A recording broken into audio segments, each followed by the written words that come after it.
No problem.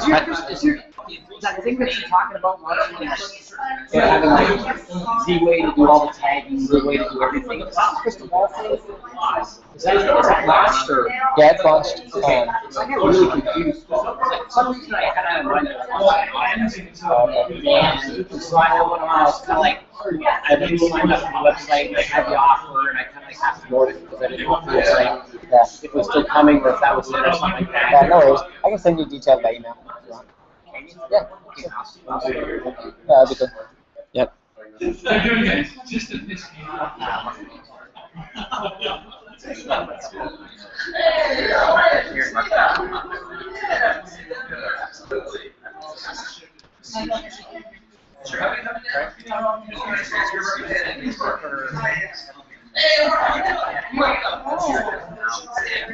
No, I come here to learn what I don't know.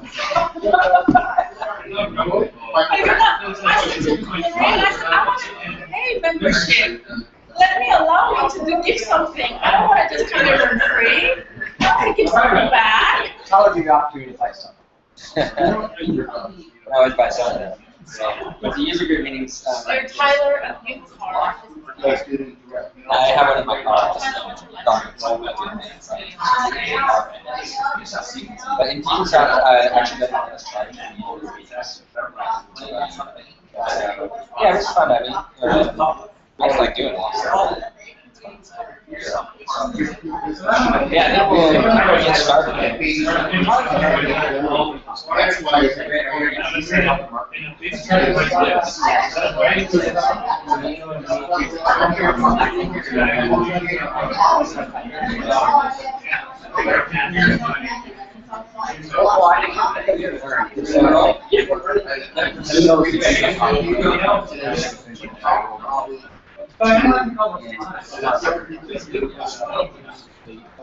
All right, let's get started.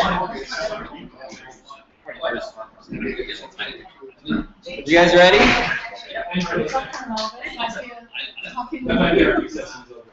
We have a lively crowd today. So it's great.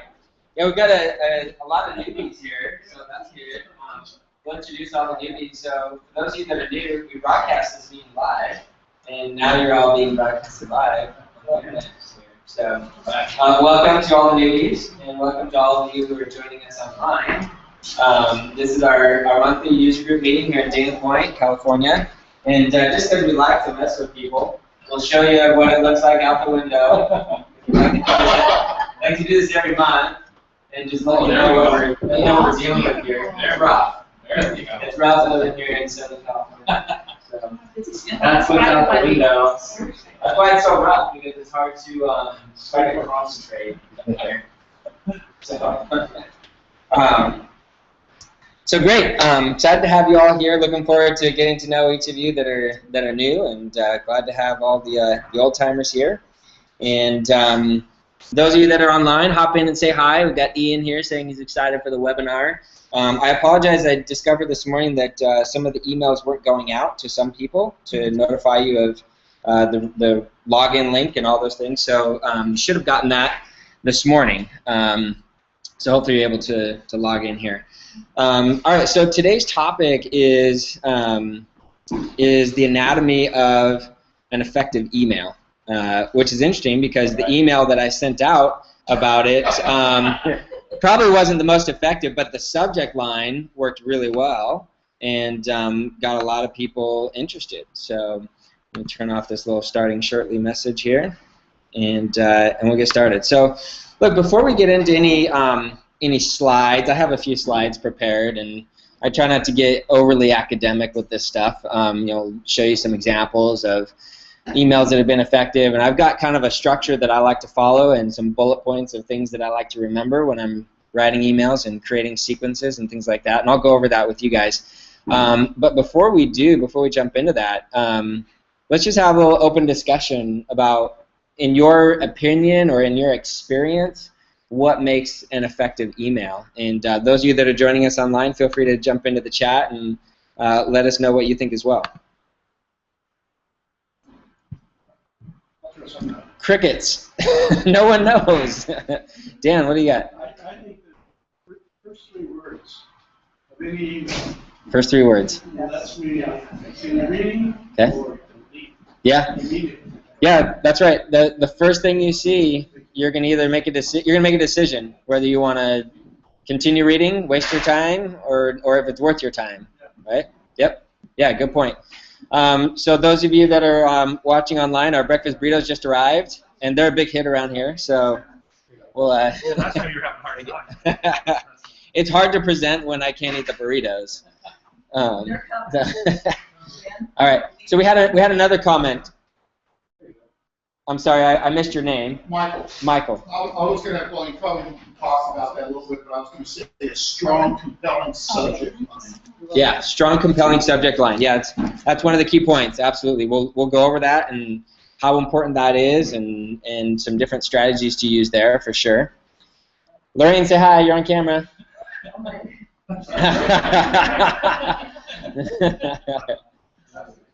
Awesome. Any other thoughts? What about the emails that you guys receive? What gets your attention? Past the subject line. Obviously, subject line, first couple words, those are important. Yeah.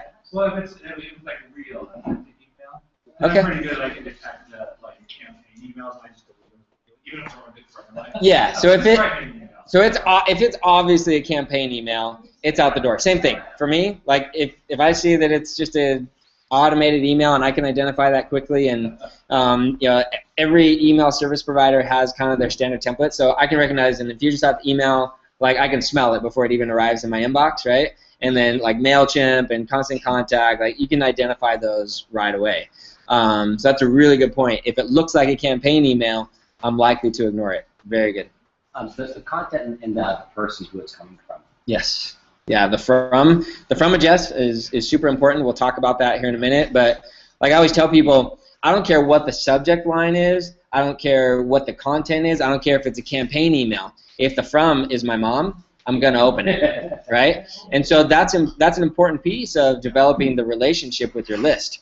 And if they have that relationship with you, you could really mess up on the rest of the email, and they're likely to open it because you have a relationship with them. Yeah. I was going to say the same thing. It's funny you use your mom as the example. That's actually what I was thinking.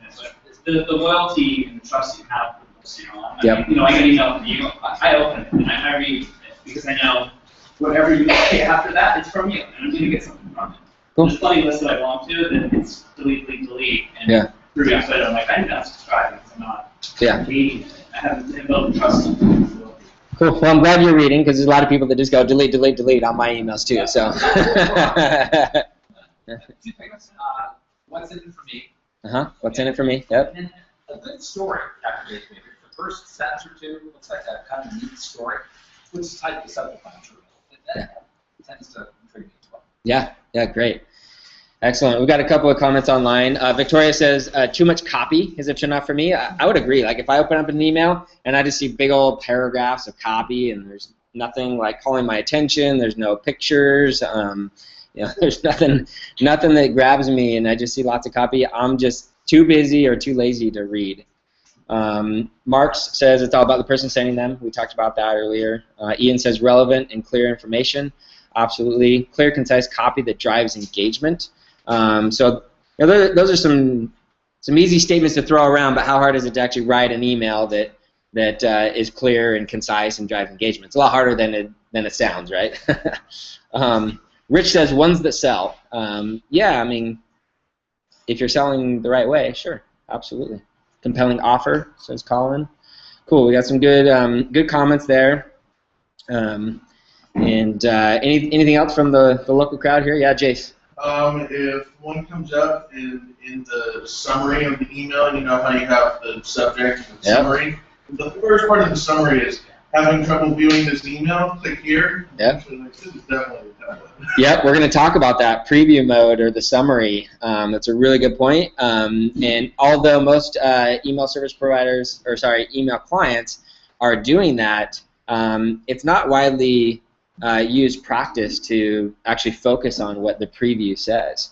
So we'll talk about that for sure. All right, great, excellent comments here. I'm going to go ahead and jump into presentation mode here.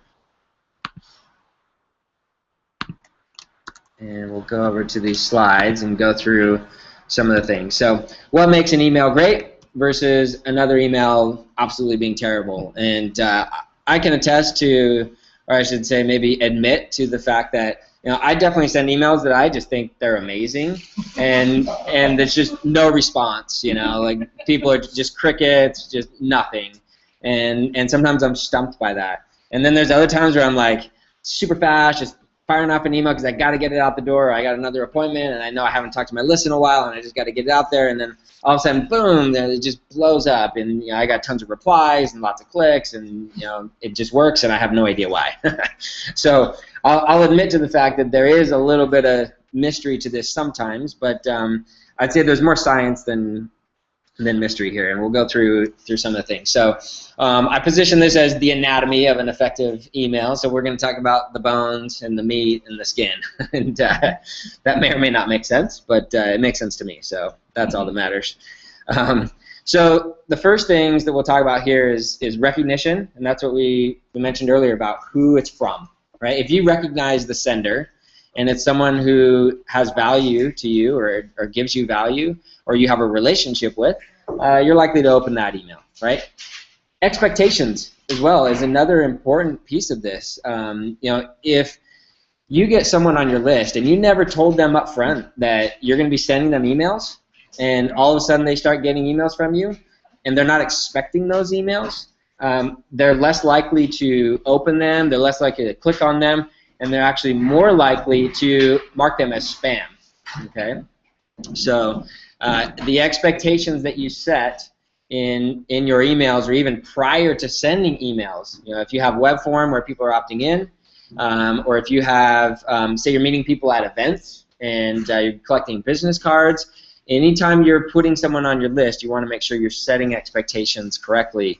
Like I said, first, so that you don't get your emails marked as spam, but also so that there's a little bit of anticipation. We'll talk in a minute about creating anticipation and have people actually looking forward to receiving your emails versus not even knowing that they're coming. Have you ever been on someone's list and you actually look forward to an email coming? Like something's coming and you're like, oh, I can't wait till that email comes?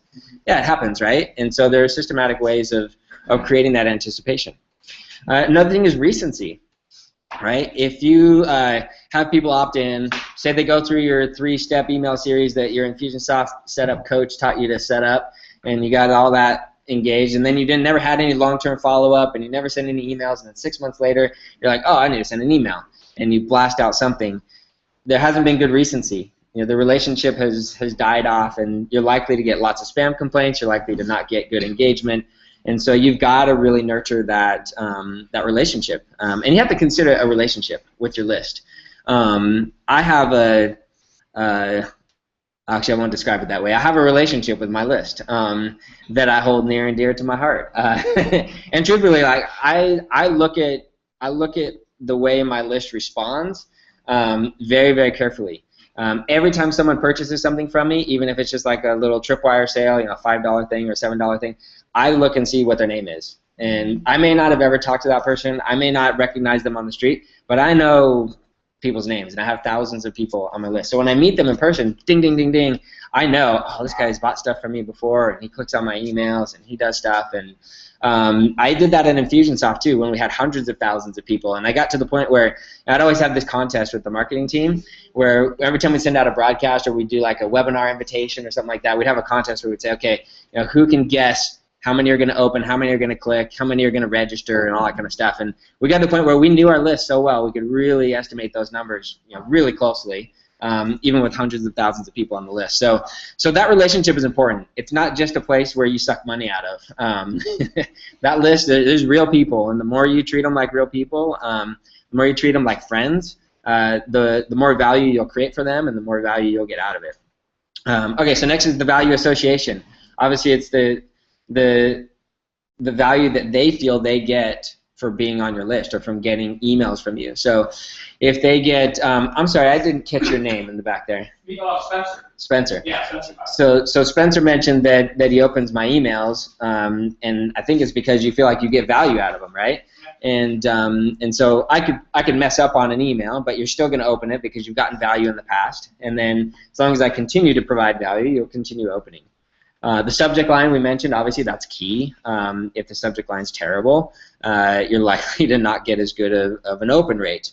And then the preview, Jace brought up. The preview is really, really important. I actually look at the preview, I think, more often than I look at the subject line. That's just me, but I wouldn't doubt if other people are doing the same thing. So here's an email. This is kind of a newsletter style email that I send out to our Double Your Sales Club members. Now these are paying members, so you would think, you know, they're paying for these emails, they're paying for the content, they would open every single email. They still don't. They still don't open every email, they still don't click on every email, and so I still have to work at getting engagement there. So you'll notice up here at the top where I've circled it, by default, just a sec, we'll come back to you. By default, the email, the HTML email builder in Infusionsoft will say, having trouble viewing this email? Click here to view it in the browser, or something like that. And that's what it says up here. And that's what your previews will always say. I'll show you an example of what the preview looks like in a minute. So I always change that. I take out that little link there, and I change it. So right here I put why some people hate Infusionsoft, anatomy of an effective email. So this was the email that went out to our club members this week, letting them know about this user group meeting, and then also this topic of why some people hate Infusionsoft. So I'm using a couple of tactics here. One is pattern interrupt. They're not expecting me to talk about why people hate Infusionsoft because I'm a massive Infusionsoft advocate, right?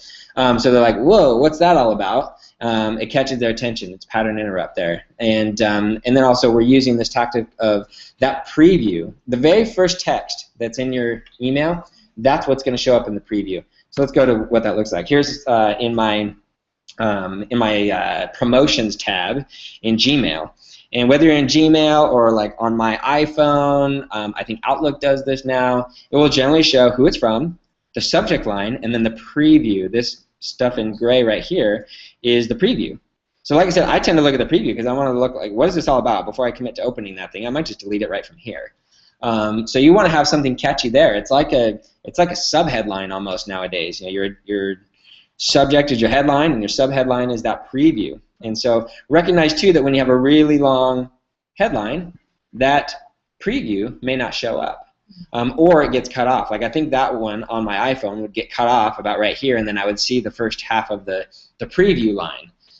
So understanding how these emails are viewed in people's inbox is really important for how you structure your subject lines and then the very first line in your email. And you'll notice that I put that, I'm going to go back, I put it up here. So once you open the email, you're probably not going to look at it, but as a preview it works great, and it doesn't distract from what I want down here. And if I wasn't sending a newsletter style email, you know, and I didn't have this kind of little menu up here, I would just start with hi, whatever their name is, and continue on with my content. And I wouldn't put that sentence right above their name in a normal email. That would be distracting. But I like putting it up here because it's kind of up and out of the way. They don't necessarily recognize it, but it helps a lot with the preview. So Daryl, you had a comment. Yeah, well, first I just want to say comment. That's kind of like a headline for your own email. Yep. But I forget what my question was. Sorry. I was on a roll and I didn't. I'll forget what I'm going to say halfway through if I stop for a question. So. So. Now you've forgotten, and I'm probably going to forget what's next. So remember quickly so we can come back to you. Dan. Can you go back to your slide with all the emails? Yeah. I take a look at the time. Mm-hmm. I get an email from somebody at midnight or 2 in the morning or something. That's deleted before I even read it. That's interesting. Who's going to send me something at such a late hour that's not a real person? Yeah, it's already robo-dabbing and I'm done. That's really interesting. Let's just see what's going on here. Here's me, 128, 138, 147, 209, 210. That's fairly standard. So good thing my automated emails show up at a normal time for you. If you were one of my private clients, I think you'd be deleting all of my emails. That's when I typically talk to them. When I finally get around to replying to emails.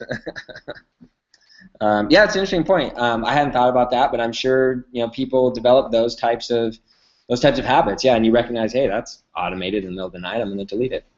Hey, Todd, that preview, that's not the subject line? That shows No, the subject line is the dark one right here. So let's look at the Walmart one. From Walmart, rollbacks are here. That's the subject. Low prices just got lower is the preview. Now they're kind of messing up here because they got their my account Walmart stuff here. You know, they should have a longer preview. They should have a longer preview so they can get more of their message across right there. You know, maybe low prices just got lower. That's fine, but tell me something about a specific offer right there, and I might actually jump on it. You know, if they're smart, like Amazon, they'd be tracking what I'm clicking on their website and what I'm interested in, and then they could be showing me specific offer right there. Hey, you know, you've got 4 kids. How about back to school stuff? Yeah, Daryl, you remember? Open rate. I want to say, do you still track open rate? Because I heard that, like with Google, now they cache all images, so all your Gmail users, the automatic registers open when they do. Yeah. Yeah, it's a good point, good question about open rates, and my opinion is the same as it's always been. The open rate should be used as a relative measure with your own list only. So people always ask me, hey, I'm getting a 15% open rate. Is that good or bad? And I tell them, well, what was the open rate on the email before that? It was 14%. Hey, it's good. You know, you did better. Or if they say it was 20%, well, you're hurting, so you can do better. And so when you use it to measure against the response from your own list, you can determine whether you're doing good or bad with your subject lines and your previews and that kind of stuff. But you're right, Daryl. There's 2 factors there, right? One is not every open is registered as an open. So if you know how that works, email service providers embed a little 1 pixel image in your emails. When that image loads, it sends a message back to the server that that email's been opened, and that's how it's tracked. And so if your images by default are turned off, let me jump back to my my inbox here, so I can figure out how to do that. The main metric would be click-through rate. Let me see if I can find one that has emails turned off by default. Maybe this one. No. Anyways, you know what I'm talking about. You go to an email, it says, there's a little link at the top, says turn on images or something like that. And so until you do that, it's not going to track opens. So someone might actually open the email, read the whole thing, they opened it, they engaged, whatever, but it doesn't register. And so it's important to realize that your open rate is not an exact number. It's not an exact measure of the people that are engaging by opening your emails. But it can be used as a relative measure. Like you said, the other thing is, email service providers or email clients caching images and all kinds of things that could potentially can mess up that number. So as long as you're just looking at it relatively, then I think you're good. So you just figure out what kind of your baseline open rate is, and then work on trying to improve that. But it's a worst case. There's always at least that percentage, right? Yes, exactly. Exactly. The number that's reported in Infusionsoft or any other email service provider is worst case scenario. Those actually are exact numbers that were able to be tracked. It's just that there's a whole bunch that weren't able to be tracked. Right. So yeah, it's worst case scenario. Well, but that's another scenario. You're saying they're always sitting back to you. Yeah, and Google, that's the thing now. If you send, I forget what it was, but when it was, sorry, but yeah, if you email a Gmail user, Google just caches all the images, so they all register. Yeah, so it won't log it as an open because they're not hitting the server. They've got it cached on their side. Right. Yeah. Oh, yeah. Okay. Right. Yep. Hey, Tom, are you going to show that there was a report you showed me one time that you can look at the open rate and click rate of anything you broadcast at all? Yeah, we can dive into that. Remind me when we get to the end of the slides. That's part of the client too. Yeah. That's good for reporting. Yeah. So we'll get into email reporting here in a minute. Jace, you had a question, comment?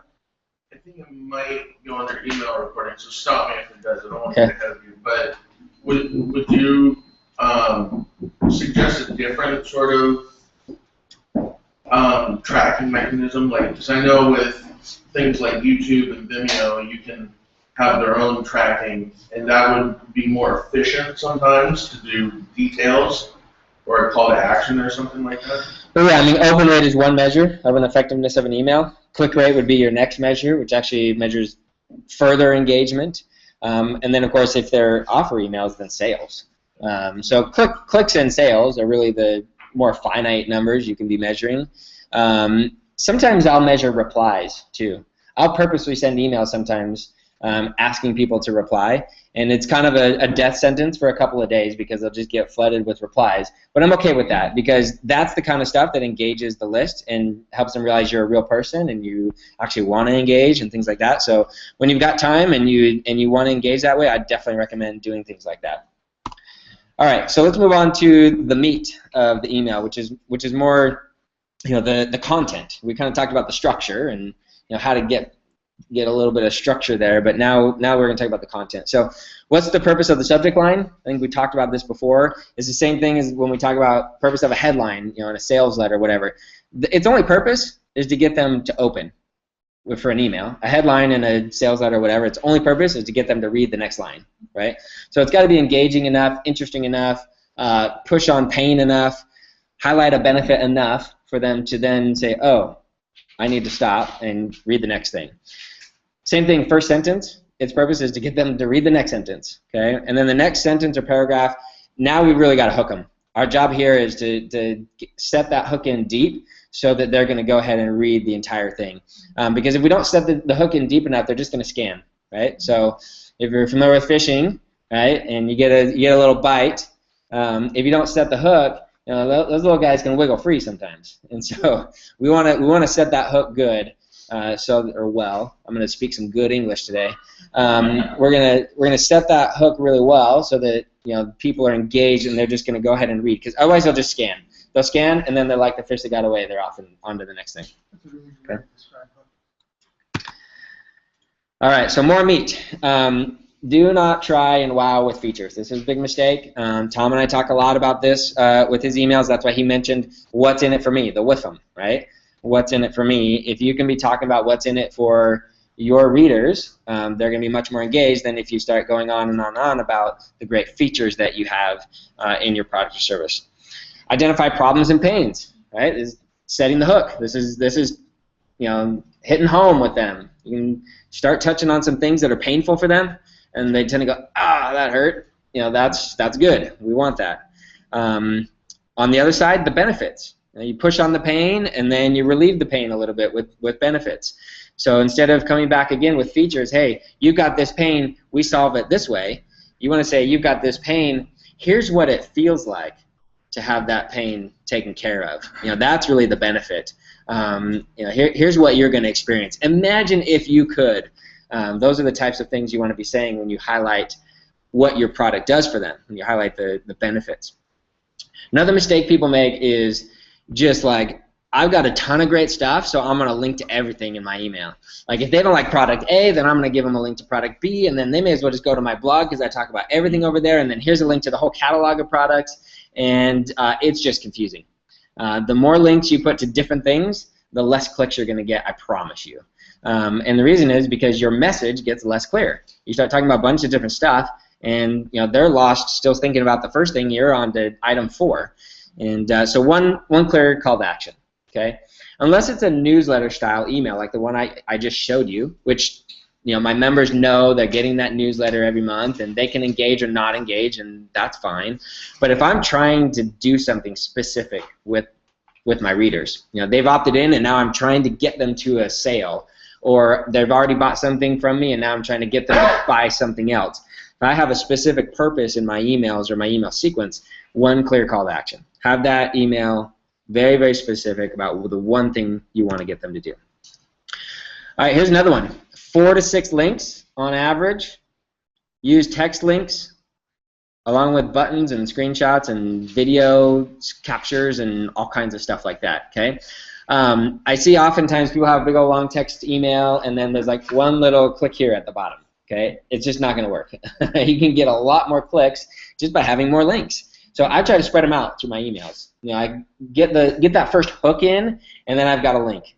They might not know quite what it is yet, but if I've got it positioned in an interesting enough way, you're getting clicks. And then you got more links, and just spread them out, and then have one in the PS and everything. Yes? So you're talking about having the same link repeated throughout the email, not different links? I'll link different words, but all to the same thing. Yes. They all link to the same location. Same landing page. Same landing page, exactly. They're all linking to the same thing, but I'll link different words. So sometimes, and here's the key too.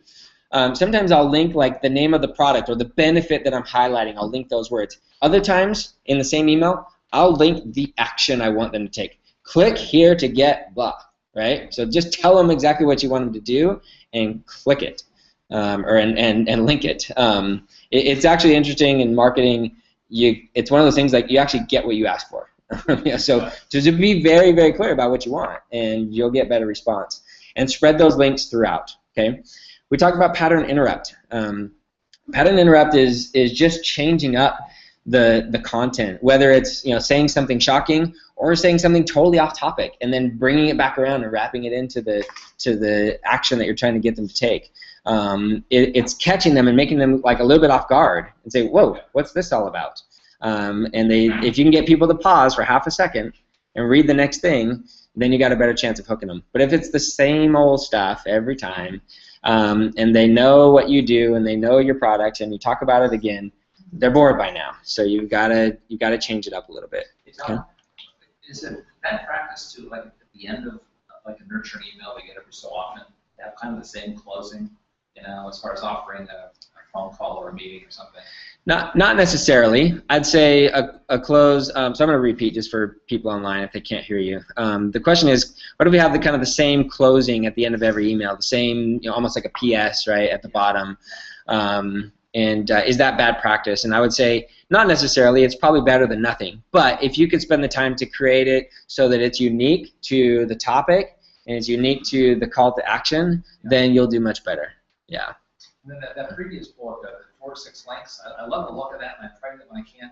But I'm always concerned with putting it too early when it doesn't make sense yet. Yeah. But you said that's not really a well, you've got to be a little bit strategic about how you write the content. Sometimes I'll write the email and I'll realize there's no place for me to link in the first paragraph or two. I'll go back and rewrite some of that so that I can link it. Because yeah, you're right. Sometimes it just doesn't feel like it fits, and I want to link above the fold. If they're looking at their email in a split screen email client where you've got your folders on the left and you got the emails on the top, and then the one that you're reading is down below, so it's split. Your area that they read within is pretty small. So I want to always try and get a link in that first little area there. I just had an epiphany actually, because we have the multiple link thing, but we always drive to the same tag. I want to start breaking up because it might be a pattern to which link you actually click. Sure. Yeah, that's really interesting. At Infusionsoft, I did some fairly extensive tests to see if we have 2 links versus 4 versus 6. I tried a whole bunch of different numbers of links, and then I did like text links alone versus text links with button links and all that kind of stuff. I tested the heck out of it, and I measured like each link throughout the email. So it'd be like link A, link B, link C, button link A, button link B, and that kind of stuff. And we collected a lot of data on that over the course of a month or so. And what I determined that was exactly this. That's where I got this data. I didn't just make this up. 4 to 6 links works best, and if you have a combination of text links and some kind of button or image, it works better than just text links alone. So, yeah, and the other thing too is I think I have an example here coming up, but I will have some links that start right at the beginning of a sentence, and they're basically like a paragraph all by themselves. So it's just a link. There's no words above it. There's no words below it. There's paragraphs up there, but there's space. And then I'll have other links that are in the content. They might be in the middle of a sentence somewhere. So I always try and break it up so that there's some anchored to the left margin and there's some within the text. And I find that I get better response when I mix it up that way. Okay. Yeah, Dan. Tom mentioned the Indie Month. What if I see quite a few people do something that's religious, something to do with God, something to that effect? What do you think about that? It's a great question. So in the footer or the close of your email, having something religious or some way to kind of every time you wrap up your email that way, it all has to do with the brand you're building. Okay, so you look at someone like Dave Ramsey. It is part of his brand to be Christian, right? And his followers want that. And so if he puts in things like that in his emails, then his followers connect with that. They say, that's exactly what I want. That's why I'm on this guy's list, and things like that. If it's not part of your brand, and you're not sure if you want that part of your brand, I wouldn't put anything like that. But if you're trying to incorporate something like that in your brand, sure, go ahead. I think you may find that doing something like that, particularly if it's political or religious or whatever, you might alienate some people. But at the same time, if you're trying to build a brand around that, then who cares? They're not your people, right? So I think it's really a personal decision about the brand. I wouldn't say it's a good or bad thing just by itself. If it connects with your brand and connects with the people that you want to be on your list and you want as customers, then by all means do it. And consistency there is important. Anything with your brand, your message, your colors, and all that kind of stuff that are associated with your brand, even down to how you sign off your emails. You want consistency there to develop that brand. So it's a good question. All right, next is be vulnerable. Let people get to know you. And I'll show you an example here in a minute where I get fairly vulnerable. And you'll see that occasionally in my emails if you're on my list. I'll talk about personal things occasionally. I'll talk about my family, and that's what people want. I mean, at the end of the day, people are going to buy or they're not going to buy your product or service. But why are they going to buy it from you? Because they connect with you. There's a brand you can build with your business and all that kind of stuff, and those things are important. But at the end of the day, people buy from people. And if they like you, they feel like they can connect with you, they feel like you're open and honest with them, you got a much better shot. And so I definitely recommend being a little vulnerable. And for some people, that's more they're more comfortable with that, and other people are less comfortable with doing that. If you're less comfortable, just try it a couple of times. Put some things out there and then ask people to respond and let you know what they think, and I guarantee you'll get a good response. The more real you can be with people, the more they're going to trust you. If you're hiding behind this corporate, mirage of who you are and what you're trying to be, people don't connect with that. They connect with real people. Okay. Nadal, welcome. Glad to see you. That's okay. All right, use a PS to get more clicks. A lot of people tend to look at an email, subject line, maybe it catches me a little bit, scan real quick, jump to the PS, check it out, because I know that's where there's going to be an offer or there's going to be a call to action or something. Is that something I'm interested? Oh, it might be, so now I'm going to go back and reread. So use a PS, have a call to action in it, link something there, have it be short, sweet, to the point. Okay. And then also always lead to the next step in the sequence. If you're running a sequence, this is about creating anticipation. We talked about, right? If they're in a sequence and you're going to send an email in 2 days, tell them you're going to send an email in 2 days and let them know what it's going to be about. And write that in a way that they go, oh, that's great. I want to know that information. Hey, the next email is going to come in 2 days. We're going to talk about 7 ways to increase leads in your business. Boom. Right? A lot of people on my list want that information. They're going to be looking forward to that email. I would use that also in all the other marketing steps that you may have. So if you're sending direct mail, send an email. Hey, today I put something in the mail for you. In 5 days, be looking out for it. In 6 days, I might send an email. Hey, did you get it yet? Just checking in. Reply to this email. Let me know if you got it. That kind of thing. You got a comment? We kind of use that for a heads up for our newsletter coming. Mm-hmm. Yep, absolutely.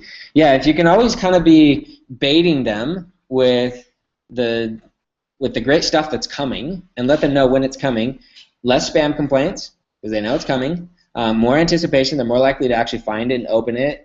Even if it ends up in their spam folder, they might actually go looking for it because you've kind of baited them along, and you just get better engagement. Okay. All right, so let's go through a couple of examples here. And these aren't necessarily the greatest examples. They're just examples that I found real quick right before we started this meeting. So here we go with a hook right at the beginning, right? You want to know the secret to solving blank, and that would be their biggest problem, right? So Tom does college planning. Want to know the secret to graduating from college debt-free? I think there'd be a lot of parents that say, yep, I do want to know that secret. Okay, and then this is presented in terms of a series, right? So they just opted into something. Now we're going to start sending them an email series. So I'm telling them up front, this is the first tip in our blank series that's helped hundreds of people overcome XYZ problem, right? So now they know, okay, I'm in a series. People know, by the way, as much as you want to try and fake them out, people know they're getting automated emails. So I like to just be upfront. Hey, you're going to get this series. It's automated, blah, blah. Because when I send something that doesn't look automated, then it catches them off guard, and we'll talk about that in a minute. Okay? Yep. Yeah, I was going to ask, how do you differentiate between having them recognize between the automated email versus a personal email? Okay. We're actually going to talk about that. It's one of the slides up here. I think it is, anyways. But yeah, the idea is when they expect it to be automated, make it look automated. Still be personable and write it the way the way you would and use good copy and all that kind of stuff. But I'll go ahead and use like the branded, with the logo and the whole formatted thing that Infusionsoft gives us and stuff like that. So if someone fills out a form, they know they're going to get an immediate email with, hey, here's the link to go download your thing, right? Those emails I'll do branded because I can't fake them out. Yeah. I can't say, hey, I just noticed 0.5 seconds ago that you requested this, and I'm so on top of it that I sent you this email, right? They know it's automated, so just let it be automated purposefully, because then I'll show you emails that I send that don't look automated that are, and those are ones get response, okay? Yeah. When we tried to use Infusionsoft 7 years ago, you could trick people out. It was so much easier then. Yeah. I'm trying to get people come, oh, we've been conversing back and forth, and I'm ready, and I'm like, what? Yeah, years ago, people were not as familiar. You're right. Years ago, people were not as familiar with the automation. Now everyone gets it. They know. Yeah, They know. it just comes out bad every time. Yep. Exactly. So, I've got some other things here too. I mean, we don't want to get too deep into copy. We're just trying to kind of do high level, effectiveness in your emails here. But copy is a big part of it, right? So I like to do things like this. If you're serious about blank, that allows people to qualify themselves in or out, right? And that's what I want. I want people that are serious. I want people that are going to act, people that are going to buy stuff. I want those people. And if they're not going to do those things, I want them off. I might even sometimes follow up that line with, and if you're not serious, feel free to opt out right here. Give them a link and just make it clear. Just get those people off my list. I don't want them complaining. I don't want them, clouding my numbers and making me think that I've got a lot of potential when I don't, and all kinds of things. So I like to just call it out there. It also sometimes will allow some people who may not be serious yet to kind of make that mental decision. Actually, yeah, I need to get serious about that. And so you help some people qualify themselves in who may not have already been qualified. All right, and then we got the PS. Tomorrow's tip is blank, and we're leading them on to that next thing. Okay? Yeah, Nadal.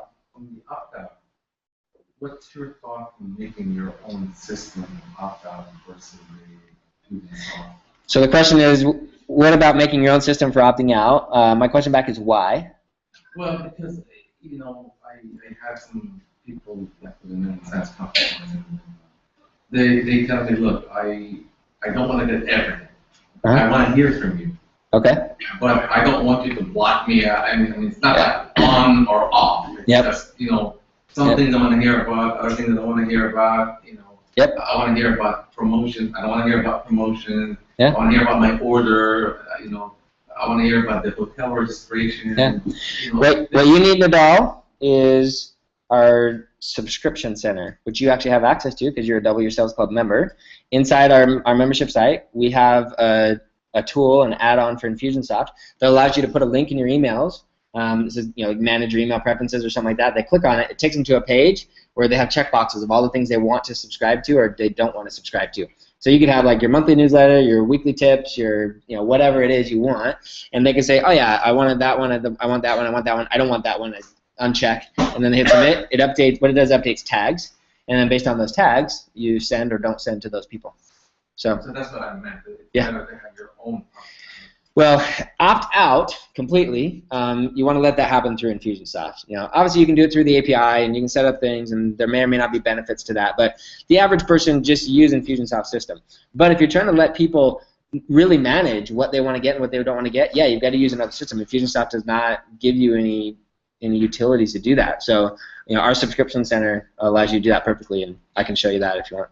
Yep. So instead of an opt-out solution, you might want to have how would you like to contact you solution. Sure. And go right to that page and let them do it themselves. Yeah, absolutely. That's a good option. Let them choose how they want to be contacted. Daryl? And one thing that I did with the clients funnel that we were working on is they had a couple different launch campaigns, and we would just have an email like, "Are you not interested in hearing about this?" And it was just tag goal at the very end, so it would just pull people out of one launch. So it was like, "Hey, if you don't want us to promote this to you, just click that," and we just put the tag and it drops them out. That way they're not opting in, opting out, but if they're like, this isn't interesting me, then you can just give them that option. Yep, that's a good point, and definitely during launches and things like that, I would do that for sure. Let people just say, hey, I'm not interested in this launch.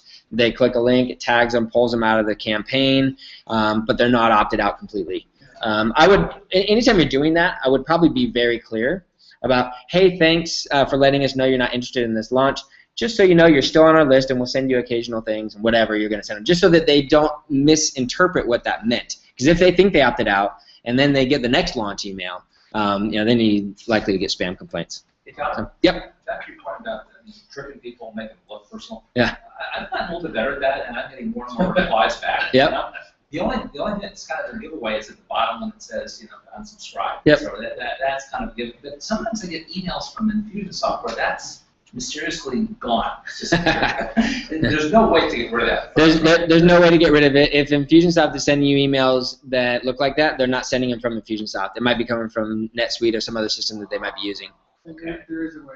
You go into your campaign builder, email builder, and you set the style, and you can change the footer, the colors, the fonts, and everything. So you just change it all to white. Yeah, if you change all to white and hide it, that actually is likely to get caught in spam filters. So if you've ever created a design template, if you ever designed a template where the text color was not dark enough, you'll see one of the warnings will be, hey, this is increasing your spam score because it's not dark enough. There isn't enough contrast between the text and the background. So yes, you can hide it. The other thing too, and you did not learn this from me, is you can link whatever you want to be the opt-out link, right? So you can go into that footer and edit the actual words. So I change mine all the time. Instead of unsubscribe, I have it say manage email preferences. But what if you just link to the period? I didn't recommend that. But I just heard that you could do that, right? There's a way to work around it. It's a simple one, and I've tried it and it works. All what you do is, at the end of the email, put the carriage return about 30 times. It pushes it so far down. So all of these are things that if you ever have an excessive spam complaints, these are things that are going to get you in serious trouble with Infusionsoft. No, I'm serious. If they find that you're just linking the period, or they find that you're just like pushing the unsubscribe way down, it won't be like the typical 3 strikes. It's like 1 strike, you're out. Sorry. So you don't want to try and really game the system. And what I prefer, like I said, is I'll put a link right up front sometimes. Hey, opt out here if you don't like this stuff, because I'd rather them opt out and think they're gone and all that kind of stuff, and instead of complaining, right? One thing I was in a master meeting, there's a guy who works in infomercials, big mailer, and they were saying they're having a problem with all the emails going to people's promotions tab inside Gmail. And then they just did a bunch of different testing and changing that opt-out link from unsubscribe to just like update your status or something that wasn't like the de facto got them out of the promotions. There's a few different things you can do. I'm not sure there are exact things you can do every time, because I've kind of played with that too, and sometimes it works and sometimes it doesn't. But your links to double-click your opt-out link at the bottom of your emails, and you'll notice that you have options there. There's 2 options. One is just an opt-out link. Another one is an update/opt-out link. So when you choose that option, they click it, it goes to a page where they can update their personal information or they can opt out. So that's why I always put on mine manage email preferences, and I make it an update/opt-out link. So manage really means I can change my email address. So maybe I got a new email address and I want to update my information or whatever. I can do that, or I can opt out. And so I always prefer to have that option versus just opt out alone. Yes? So if you're using it, if we've designed a template that we use for all of our emails, can we change it in that, or have to go to all of my emails? No, change it in the branding center. Yep, and then it'll apply on all your emails going forward, not any ones that you've created in the past. Right? Unfortunately. Yeah, right. Real quick. Yep. I think I learned that you can't kind of trick folks is using timers. Like when people opt in and check a few boxes for what they're interested in, I'll reply to that next morning at like 7:15 or 8:15, something not midnight, something realistic. And then I'll say, I noticed that. I love that line. I noticed that, or I see this. I'll be addressing this like before noon today. And then send it at like 10:30. Sure. So it all really logically makes sense. Yeah, no, absolutely. You can set those timers up to really act the way you would act and have it feel very real and personal to them. So. All right, so I'm just going to scan through the comments here from people online. Lisa's asking, can you please repeat what people are saying in the room? So I've been trying to, but so for you, those of you that are here, I'm going to repeat you, and sorry if that feels weird. Okay, so I think we're scrolling through a lot of the same things that we saw earlier. Great. So no new questions, it looks like. Oh, here's something new from Michael. We have reactivated dead cold lists with a big red button campaign to clean up the list. It has worked really well and helped avoid problems with Infusionsoft. This is especially true when taking someone from another platform to Infusionsoft. So I'm assuming, Michael, clarify for me, I'm assuming that that big red button is opt out here if you don't want this. And then maybe even a big green button like opt in here if you want to get more or something like that. So maybe you can clarify on what you did there, because that's helpful to a lot of people to know what to do there. It can be a little tricky moving old lists onto a platform like Infusionsoft or similar things. All right, so let's get back here to our slides. Okay, so we've talked about the bones, the meat, now the skin, and we've already kind of discussed this in our conversation now. So branded emails, when people expect branded emails. Like I said, people know it's automated, so just let it be the branded email, let it look automated. I'm totally fine with that. I'm still going to do my best to have it be very engaging and write good copy and be personable and all that kind of stuff, but I'm going to go ahead and let it feel automated. And then I use plain text, but not really plain text. They're HTML emails, so I can check opens, but they look plain text. So when you go into your email builder, one of the styles that you have in the right-hand column of that little widget thingamajigger is the simple style. So choose the simple style, align everything left, take out the pre-header, the header. I usually use the footer just to separate some things down there. But really what you want to do is make it look like you just sent it from Outlook. So style that thing the way it looks when you send it out of your Outlook or your Gmail or whatever it is that you're sending from. And then use those in relationship to their behaviors. This is really the key to making this work, right? So Tom has mentioned a couple of times this idea of I noticed that, okay? And that's perfect scenario, So if you set up your system so that people opt in and then they do something, or they opt in and then you're tracking when they click an email, any of those actions, filling out a form, clicking an email, purchasing a product, any of those things can trigger a sequence. And so if you know they did something, you may as well have a follow-up email that comes from you, looks very personal, looks like it's sent out of your Outlook, and says, hey Bob, I noticed that you did blank. Just writing, I'm just reaching out to you personally. I'll say things like, I'm reaching out to you personally just to check in, make sure you got what you were requesting, or make sure you didn't have any questions, or things like that. Please reply to me and let me know if you have questions. I'm going to ask for that personal engagement, because that's what you would do in a normal email, right? You would ask for a reply. You wouldn't say, hey, click here and go fill out this form, and then talk to my automated robot. You would just ask for that. So I write it in that exact same way. Daryl? Yeah, I know, same as you, because I'm just at a conference. They were talking about how we were talking about Gmail monitoring, like, and sometimes getting promotions happen not. Yep. They can tell, it's really easy for them to tell the difference between a lot of human interactions and not, because if we just sat here in the room and you just barked at us all day and we all didn't even respond in any way, shape, or form, that'd either be a really poor relationship or it's obvious that you're broadcasting. Yeah. But when you ask for those replies, now you're getting reciprocal emails. That's right, and that's one of the ways that, because I get people all the time asking me like, hey, how are you, I'm using Infusionsoft too, how are you always ending up in my inbox? And I don't know, because I don't know Google's algorithms, but getting people to reply I think is a big part of it. I noticed greater response in all of my emails after I started asking people to reply occasionally. And so I think that is one of the triggers. Now I've also tested that. Like I sent an email, I replied to myself, and then I sent the same email back to myself, and it still went in the promotions tab. So it's not a surefire thing. It doesn't happen every time, but I think those are the types of behavioral triggers that are going to help get into the inbox. Really smart, and they see everything. I mean, they're seeing behind the curtain, so they see emails coming each way. So Yeah, exactly. So yeah, you've got it. With Infusionsoft, you've got this amazing tool that can be used to really understand the behaviors of your people and respond to them in automated ways. So all it takes is a little bit of effort to sit down and think, okay, and this is, if you've ever watched my video on, it's called The Power of One. This is the whole purpose of The Power of One, is to go and think, if I only had this one customer, what would I do? And then figure out how to automate that. So if I only had this one customer, I'd have all the time in the world to respond to them when they fill out the form. I'd respond personally.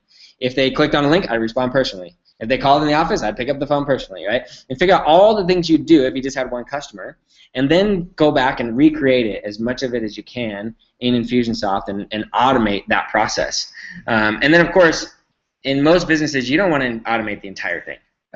You want to get it to the point where now it makes sense for me to employ human capital or my own effort and time because now they're this close to buying, and so I'm going to engage. And so use automation all the way until it makes sense for you financially or for your customers, for them to finally make the decision to buy, to engage at a personal level, one-on-one.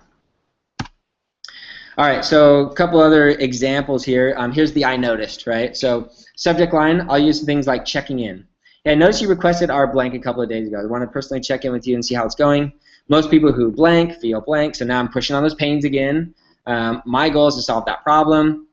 My team and I would love to help you. Reply to this email or go ahead and request a consultation here. So very simple, basic. I'm not going to write some long paragraph thing if I'm responding personally. I'm going to write exactly that. And so what I do whenever I write these emails, I try and sit down and put myself in the mindset of, okay, I just got this email or I just saw this happen in real life. What would I really write to the person? Don't try and write marketing emails. Just write what you would write to the person, and put that in there when you're doing these behavioral-based responses. Okay, so let's go through a few examples, and what I've got here is a few examples that got great open rates on my list. So we'll see the types of subject lines and the things that I'm pushing on there, and the previews, and then I've got some that got really good click rates, and so I'll give you those examples and see if that helps here. So good open rates. So the subject line coming up from down under, and you look at it now and it's like, duh, I forgot the other double quotes. I've noticed, by the way, sometimes when you have spelling errors, it actually gets better response because people know that it's real, right? People know that it's real. I actually know a guy who uses Infusionsoft that purposely injects spelling errors in his things because he's like, I've measured it and it gets better response. People feel like it's real. So just a thought. So this is this is me getting personal with my list. Hey, back in October, I packed up and moved to Australia after 3 months of being separated from my wife and kids. They're finally here. It's been kind of a whirlwind, blah, blah, blah. And it was just a blog post notification, right? So I had written a blog post and just putting that out. But it got really, really good response. I think by then, at this point, people knew that I had gone to Australia, and I hadn't emailed my list in a while because I'm busy moving and all that kind of stuff. So it was like that, personal catching up type email, and it got really, really good response. So that's the benefit of being vulnerable and opening yourself up, because people will actually start to kind of follow your life and engage, and then when you use that stuff in your marketing, it gets response. Like people knew I was moving to Australia, and so when I say coming up from down under, like, oh, he's back. What's going on? What's going on in Australia? So you can leverage that stuff.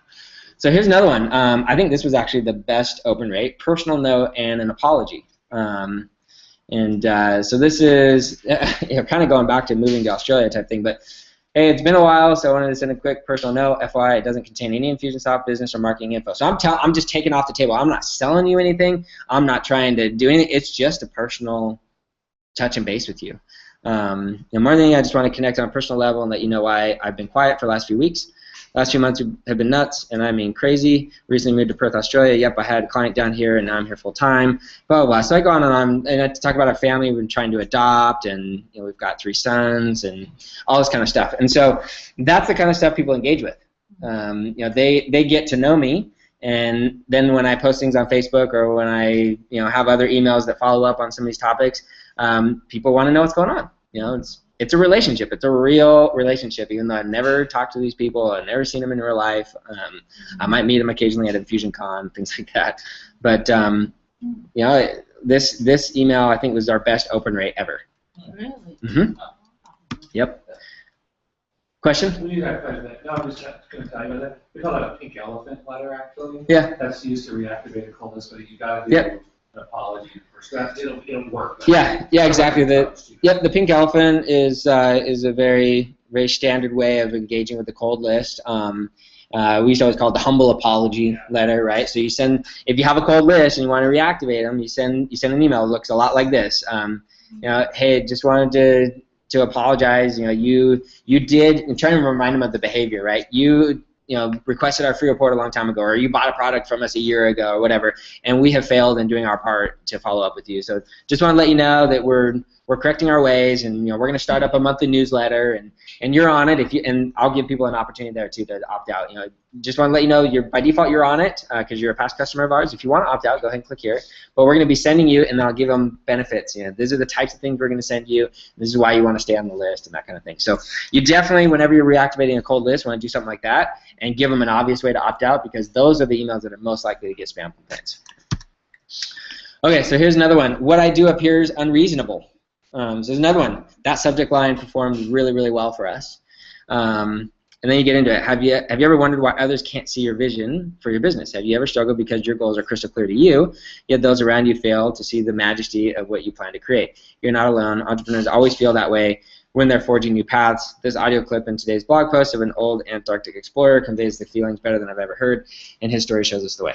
So, it's pretty basic, right? But the subject line, what I do appears unreasonable, was catchy to people. And I know that my audience, being entrepreneurs, often feel alone, misunderstood. Their spouses often don't even understand, why the heck are you doing this? Like, my wife said to me a couple months ago, why are we doing this? What's going on here? And everyone goes through that. So sometimes you feel like, am I just being totally unreasonable? Or am I actually on a path here that makes sense? And so you're calling out kind of one of those innate fears or questions that people have. Okay? I don't need marketing, I need business. Again, that's my audience, they know that I'm talking marketing to them all the time. And sometimes the response is like, stop talking about all that, I need sales. Right? I just need some revenue right now. And so just address it. I just go right after it. I need marketing, I don't need marketing, I need business. Last night I had a really interesting experience with some new business owners that perfectly highlights the right mindset and the wrong mindset when it comes to marketing. Post on my blog here. So most of these were blog posts, and you can see that I'm just kind of baiting them with the idea, and then I want them to click and go engage.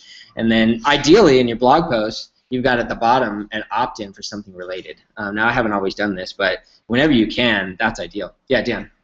Earlier said 4 to 6 links, and I'm seeing here you got 2 links. Is this working well for you?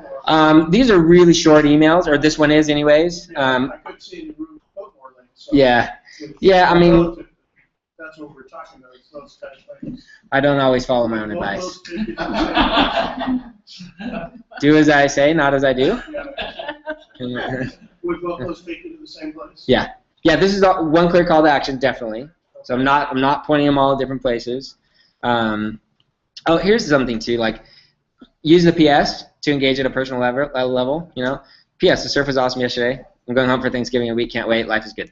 It's like, it has nothing to do with business, right? But people care. Like they tend to develop that relationship again. So I'll just throw things like that in there occasionally. Love your family, love your life, sir. Yeah. Life is good. Life is good, right? And then you put somebody else's picture up there. You keep on mentioning, you reiterated a couple times, personalize. So what we need to do most importantly is tie a face to our business. Yeah. Now, the way you personalize. So Walmart pulled off. You're getting their emails, they can't get personal. Well, they don't. Their emails are terrible, right? Yeah. No, so personalizing is sometimes catch-22, right? If you are the brand of your business, so say for example Tony Robbins. Tony Robbins will have a really hard time selling Tony Robbins' company, right? Because who else can be Tony Robbins? So if you're building a company and you've got an exit strategy to sell it, you don't want to build that brand on the person. Doesn't mean the emails can't come from people and have a picture and be very personal, but be careful about building the brand of one individual so big that the company depends on it. Okay, but individual emails can definitely come from individual people. So maybe you're building a brand that you want to sell, but you've got emails going out from individual sales reps that they can swap in and out anytime. But the people who are getting those emails then engage with those reps. So who remembers the name of their Infusionsoft sales rep that sold you? A handful of you. Okay, not everyone.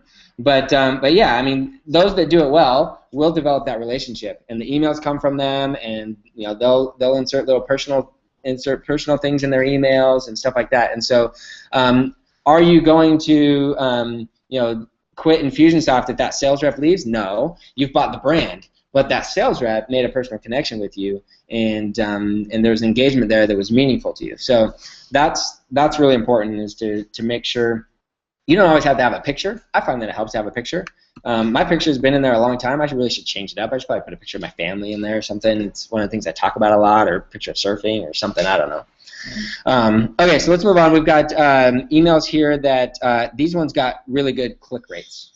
Okay, so here again, I didn't necessarily follow my rule. I've got 2 links. There might have been a PS down here. I can't tell on the screenshot. But this one, Ontraport versus Infusionsoft. So Ontraport is a competitor to Infusionsoft, and my list is all Infusionsoft users. So again, kind of a, hey, why are you talking about this? And should I be looking at switching? And raises some questions. Again, a little personalization here. Hope you had a great weekend. For me, it was good to be home since I spent the week away from my wife and boys. I was up in Santa Barbara last week getting certified on Ontraport, formerly Office Autopilot. If you're not familiar with Ontraport, it's a small business marketing automation solution. I've written up a short comparison of Ontraport and Infusionsoft here. So whenever you buy something like Infusionsoft, or you buy a car or something like that, there are times when you might second guess your decision, right? Or you might wonder, hey, was there something better out there?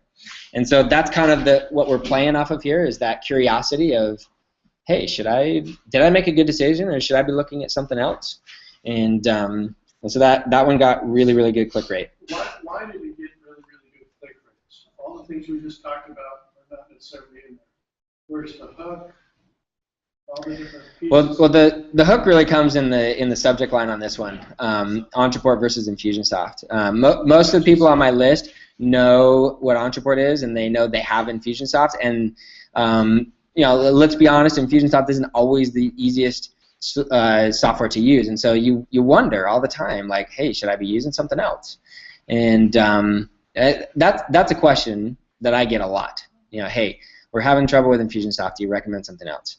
And so I know that my list is asking themselves that question all the time. I like that it shows honesty. I should look at this. There you go. Yeah, that might be part of it. That's the reason I would click on it. It's like I'm reading this, but why would I want to look at this? I've already bought it. Yeah. Well, and especially if you're established as like Infusionsoft advocate and Yeah. expert, and you're talking about a competitor, I think there's a lot of curiosity. Sure. Curiosity. Yeah, curiosity factor, the honesty factor, both of those I think play into it. Well, and I think the big thing too is just what Tyler always just keeps referencing back to. Is the relationship, having a relationship. Yeah. With your list. It's like when this came out, it was probably around the time when some of these big launch guys switched from Infusionsoft to Ontraport, and then they switched to something else, and so people might be feeling a little uneasy. Tyler having a great relationship, it doesn't have to follow his exact same format every single time. It's just about the relationship, and educates them on something important to them because he has a relationship and understands what they want. That's a really good point. The fact that even if you don't follow the rules, or if you mess up, if you've done the work beforehand to build that relationship, and you've done emails the right way beforehand, you can still get really good response even when you don't necessarily follow all the rules. By the way, I got similar email from the exact same topic from ICC, and I clicked on it. And the reason why I clicked on it is I wanted to know. Right. I wanted to know. It looks like You're curious, so you're saying the curiosity factor got you. And I literally spent about 45 minutes going through the videos, Yeah. reading it, and at the end, I came out thinking, oh, I made the right decision. I'm going to do this stuff. It's not, as bad as the other guy. It's a good point. Whenever we make a decision like that, we second guess ourselves, and we also want to confirm to ourselves that we made a good decision. Yeah, validate it. So you go and you read that out of curiosity, and at the end, hopefully you do validate the decision. Yeah. Yes, question. It's funny, my reaction is, you must think this is a great product because you invested a week in your life to be certified in a product that if you aren't going to use it or promote it, why would you do that? Yeah. So it's almost like you're telling me I did make a mistake.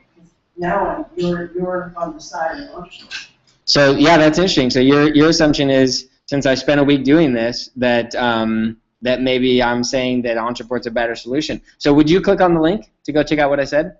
Yeah. Yeah. Because in the comparison, that's all I really want. I don't care what you think at this point, truthfully. I just want you to click. But in the comparison, I didn't necessarily present it that way. that Entreport's a better solution. I actually tried as hard as I could to be very, very fair, but still show Entreport's shortcomings and things like that. So, yeah, I mean, I don't know. It got the response I wanted. Yeah, I don't know. I haven't done any work for any Entreport users though since then. I decided after going through the certification that I didn't want to work with Entreport. Just it was a time warp for me. I stepped into the building at Entreport and it was like walking into Infusionsoft 5 years ago. Everything is 5 years behind. Number of employees, exactly 5 years behind. The software and the structure, exactly 5 years behind. Like everything was exactly 5 years behind us. So it felt like, why would I get involved with this when there's something that's 5 years ahead? That was the price.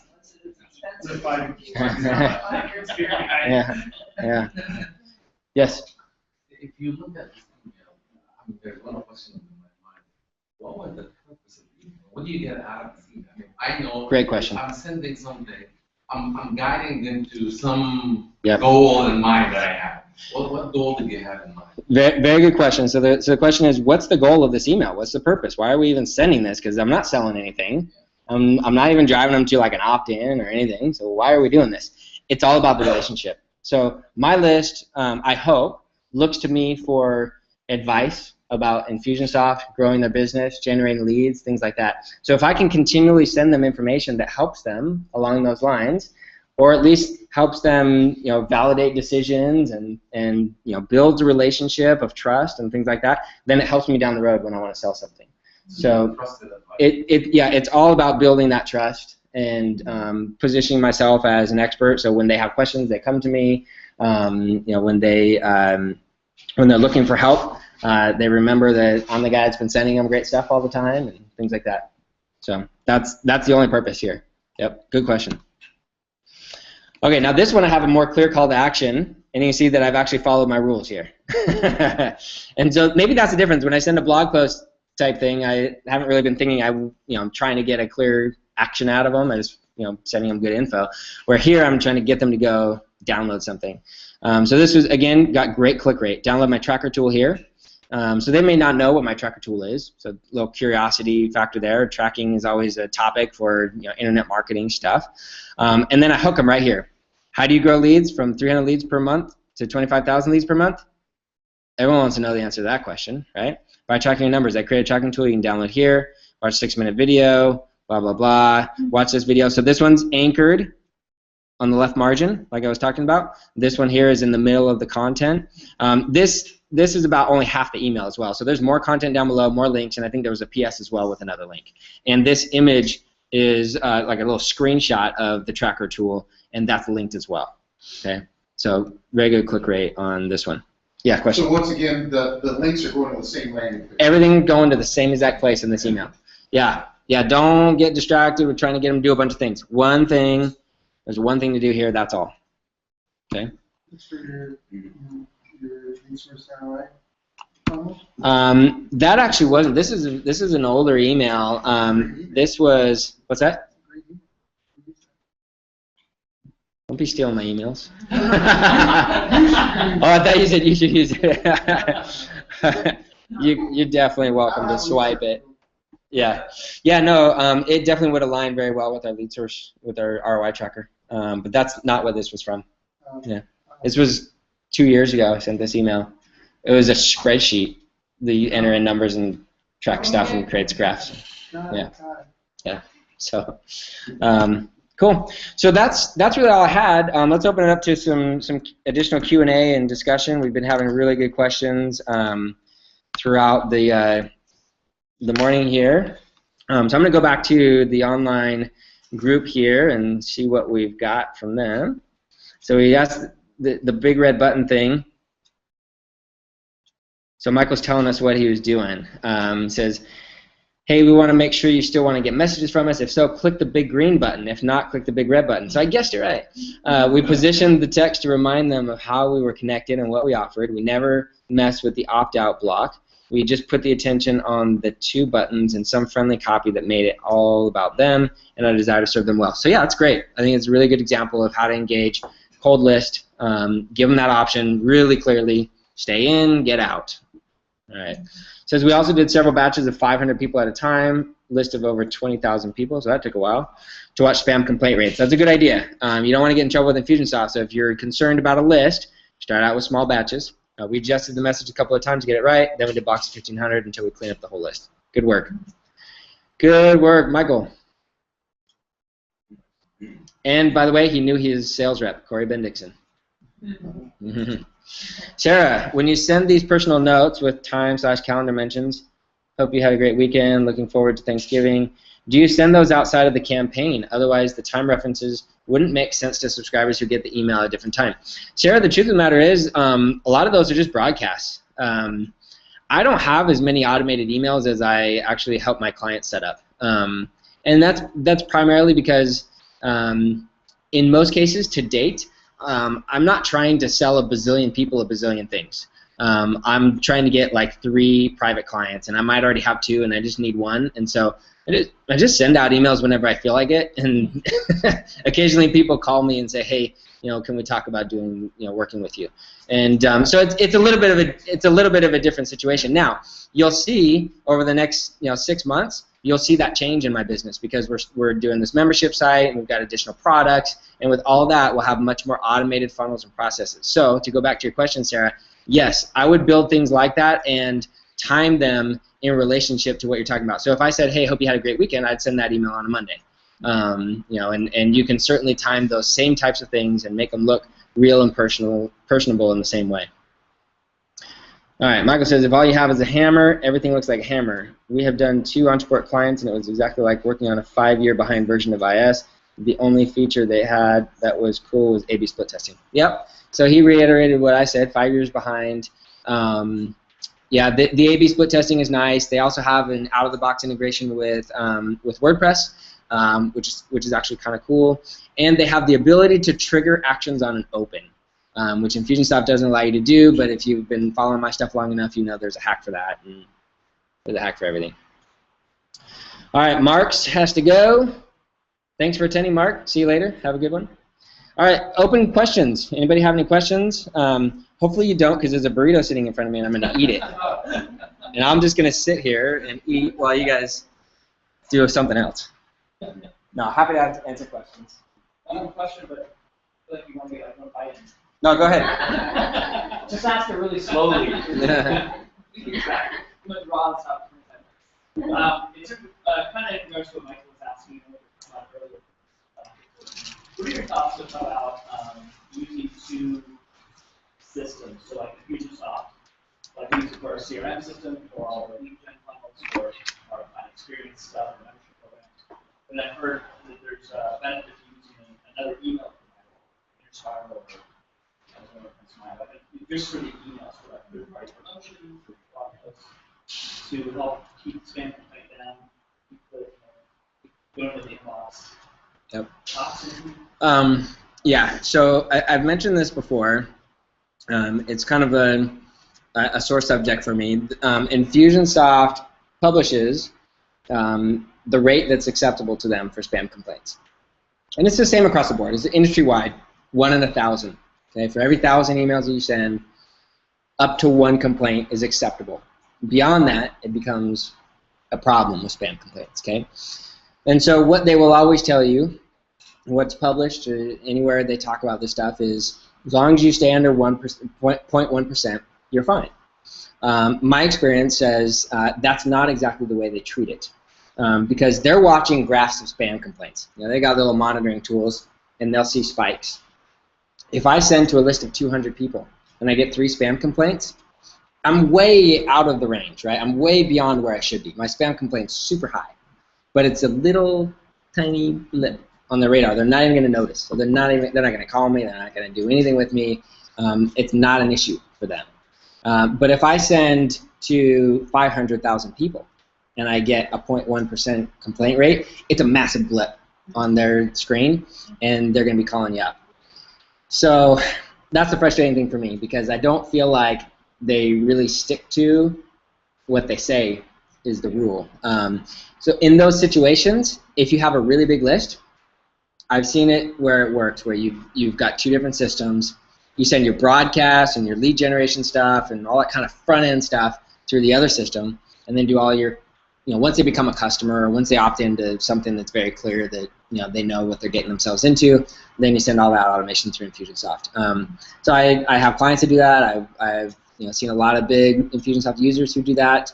The average Infusionsoft user, I think, need not worry one bit about that. If your list is smaller than 80,000, I wouldn't even be concerned about that one bit. So that's going to be my follow-up, because you've thrown out a couple of terms like big list, average user. Yeah. Right? So what are those numbers? Like, I have a list of between 60 and 100,000. Is that the big list?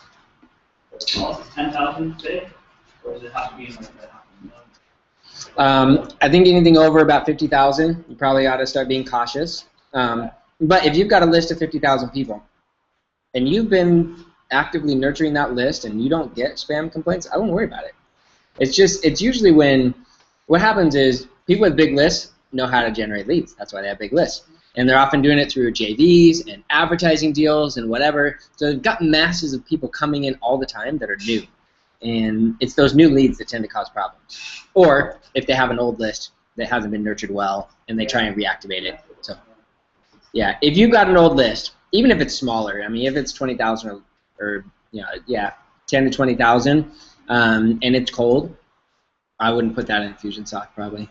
You might want to take a segment of it, like Michael was recommending. Take a segment and do a humble apology email and see how it works. And if you can stay under the radar with that, great. I just think it's much easier to use one system instead of having to work with a bunch of them, because you're going to have to either manually manage opt-outs over here and opt-outs over here, or set up APIs and all that kind of stuff. So if you can just do it out of one, it's better. Yep. What's cold? Is it like I haven't marked for that in like 2 months, 6 months? Infusionsoft says 4 months. That's the that's what they say. It just shut down my campaign. And just regular campaign. Yeah. After 600 emails, they actually shut down the campaign. They said we had an email. I got complaints. Shut it down. They will not let me send anything out. What was the communication? They'll throttle it. They'll throttle They it. actually stopped it for 6 months. Stopped it? I can restart. I can restart and they told me no. Yeah, then start to shoot first, ask questions. Yeah, so I looked at it and said, so what's the problem? They said AOL is automatically flagging as spam before even the user opened it. And all the complaints were AOL. So Did you not mark it into that list? AOL was the problem. Oh, Did you not mark it into that list? Yeah, I haven't marked it. I don't usually send a lot of emails. I send invoices, I send things, templates. Yeah. I'm not a heavy emailer guy. So, but I wanted to send the right. I have certain emails I send the Christmas holiday. There's something that when we're open, when we're closed, Father's Day. So I don't send any promotion. It's just little stuff I send. They don't like it. Just stop that. And I called them and talked to them on the phone, and they said, "Yeah, we haven't sent enough. You have to send at least once a month." Yeah. If you want to have that relationship, you want to be able to email your people, put out offers when you want, things like that, you've got to stay in contact with them. Yeah, I'd say once a week, at minimum. Yeah, maybe right now it's 21 days, right? Mm-hmm. My question, when you opt out on the list, it opts out, and then it's that annoying message, what do you like report spam? Yep. I haven't seen like any other place that opt out. I just saw that. So the question is, when they opt out, then they see the message about, do you want to mark this as spam? And the comment there is, haven't seen that on any other system. You're right. I did just see it on one, though. I'm trying to remember which one it was. It was one of the big ones, Gmail or Contact or iContact. One of those recently started doing that as well. That, I think we talked about it in this group before, but that is actually a mechanism that Infusionsoft puts in place to try and capture those spam complaints internally instead of people marking spam in AOL or in Yahoo or whatever. If people mark it spam there, it just goes to Infusionsoft, and so they feel like they've done their duty. Yeah, they feel like they've done their duty. I've marked it as spam. I can move on now, and so that doesn't taint the sending reputation of Infusionsoft servers when they do that.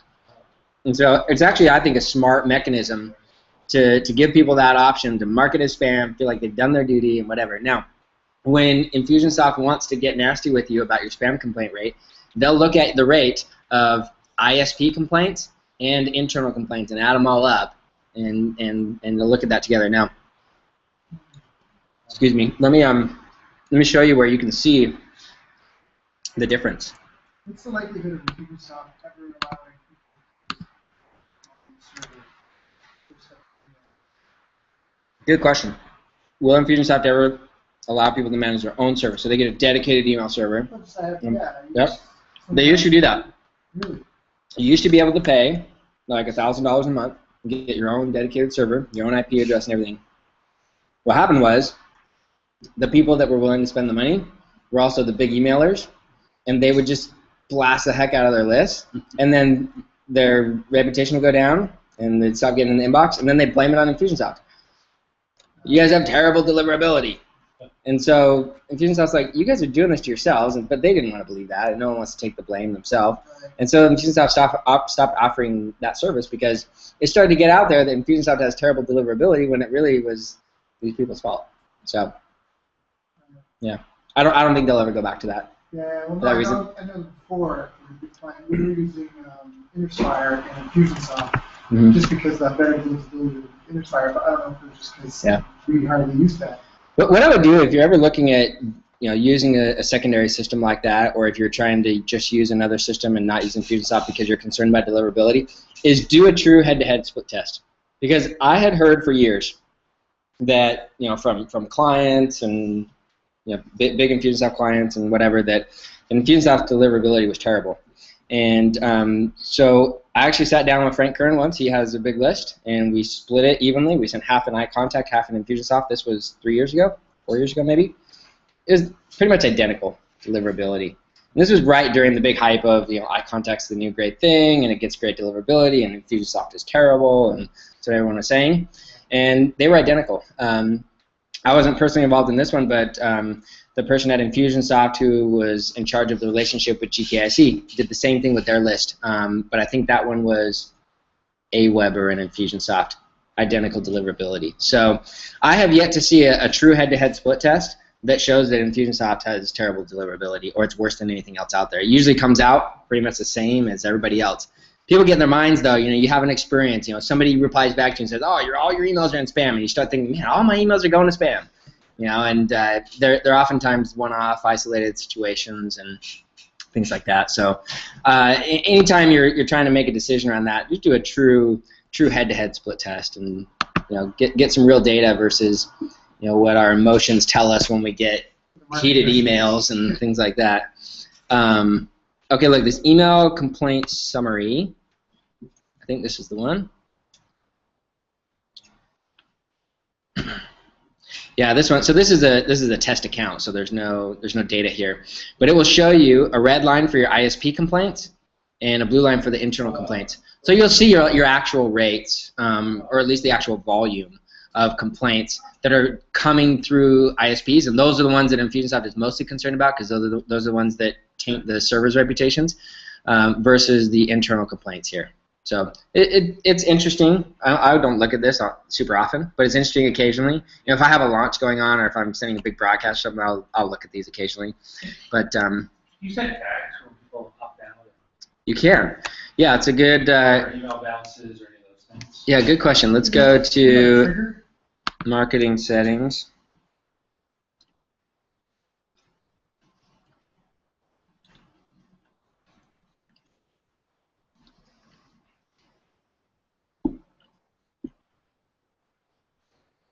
It's really frustrating when Infusionsoft is slow, but I'm loving it right now because I can chew my burrito. So let's see. I think it's email defaults or email status automation. Can't remember. Okay, yeah, right here. Email defaults under marketing settings. When someone opts out of all email marketing, click this and it's a traditional old action set. So you can apply a tag there, whatever. Oh. I usually will just do like one generic opted out tag, and then I can use that tag in campaigns and sequences and whatever to trigger different things. So it's tagged automatically, huh? It's not tagged automatically. You have to come in here, and then by default this wouldn't be here. It would just be an empty action set. So you just do apply remove tag, and then have an opted out tag. Save, done. And so now it doesn't matter how it, where it happens, any email, any sequence, any campaign. If they opt out, they're going to get that tag. Okay. How about bounces? Yeah, so that's going to be under your email status automation. And this is kind of like the billing automation triggers, if you're familiar with setting those up, or like, if the charge is successful after it failing, then do this, and if it fails the first time, do this, if it fails the third time, do this. They're the same type of thing. So you say when an email bounces, that's your only option, by the way. Add trigger. but you've got different types, right? You familiar with the different types? And this gets way too detailed, by the way. But soft bounce is typically these types of things. The message is too large, so soft bounce is the account exists, but it can't accept the email for some reason, right? Their mailbox is full, their message is too large. A hard bounce, or a typical bounce, is the account doesn't exist. So you type the email address wrong, or they've canceled the account, or something like that. And then all these other things, who knows? Like, just weird stuff. Yeah, I don't even know. Known spammer. Yeah, I mean, if you're a known spammer, it's going to bounce with a different code. So anyways, you can say, hey, when it's one of those, and the email has bounced exactly X number of times, so it's when it's gone one time, so I could say more than one time, then run actions down here. And you set up triggers for all the different types of bounces. So, if it's a soft bounce, you might want to have it start a sequence that delays a week and waits till they clear out their inbox, and maybe you send again or something like that. If it's a hard bounce, maybe it's a notification to you, take them off the list, I actually delete them. hard bounce campaign specifically on that. Direct mail? Because hard bounce to me, these are people who bought something from me, and each one is at least $1,000. So I have a campaign and it puts it on the dashboard that we call, say, hey, this is bouncing. This guy's probably no longer at the company, who took his place, and I'll take the contact. So it's a very good indication for us of that we update that contact. Yep, that's a really good point. If you've got customers that are bouncing, that's a good time to trigger a campaign. Great point. Yeah. Because our scenario is they just bought hearing aids for like $6,000, and they will give us emails so they're active customers. I just want to take it back to the consultant and say, hey, this guy's emailed us. So which one do I check? I mean, hard bounce and soft bounce. Check them all. you gotta make a rule for every single one. That's the pain, right? Yeah, or a trigger, I should say. Yeah, some things with Infusionsoft, you're like, that's the total opposite of automation friendly. Like, Yeah. Yeah, they're just, as you can imagine, I mean, like you, I get very frustrated with some of these things, but at the same time, having spent a lot of time within the walls of Infusionsoft, just imagine what it takes to manage this system. I mean, it's so complex, and it covers so much of your business. It's rather extensive, and so obviously focus is on automation, campaign builder, those things that are really powerful for the broad majority of Infusionsoft users. Features like this that most people just aren't even thinking about or using, they're just not updating these features very often. They get neglected a little bit, truthfully. So I'm looking forward to the day when they can really get on top of all these little miscellaneous features and nail them down. But meanwhile, it's a great system, just has little frustrations. But by the time you get down to the point where these things are really important, like there's usually so many other opportunities where you can focus on that when you get down to this level, like business is pretty good. Sure. Yeah, I mean, it's, what do you want to call it, 80-20 rule or law of diminishing returns or whatever. Like, I've never set any of this stuff in my account. I could care less. Because the time it takes me to set it up, I could write a really good email that sells a whole bunch of stuff. Like, I don't care. Maybe that sounds bad. I'm being a bad example. But I feel like Infusionsoft users are my kids. It's like, do as I say, not as I do. I'm going to tell you some really good stuff, or at least I say it's good stuff, but I don't follow it, by the way. Well, that's the thing, too, with Infusionsoft, is there really aren't rules. There's good principles to follow. These are all some of the best principles that you can have, but just with any principle, as opposed to a rule, is it's going to work up until the point where it doesn't work, which is why some of the emails that you had, which were super successful, only had 2 links. But it's just all principle based. I mean, these are the different basic principles that all certified consultants use, and it's just, it's good principles. Yeah. Yep. A couple of comments here. Michael says we found that they're much more flexible in general with internal than ISP complaints. Yep, I'd agree with that. So, like I said, they're watching. Like I just imagine, and actually not imagining because I've seen it.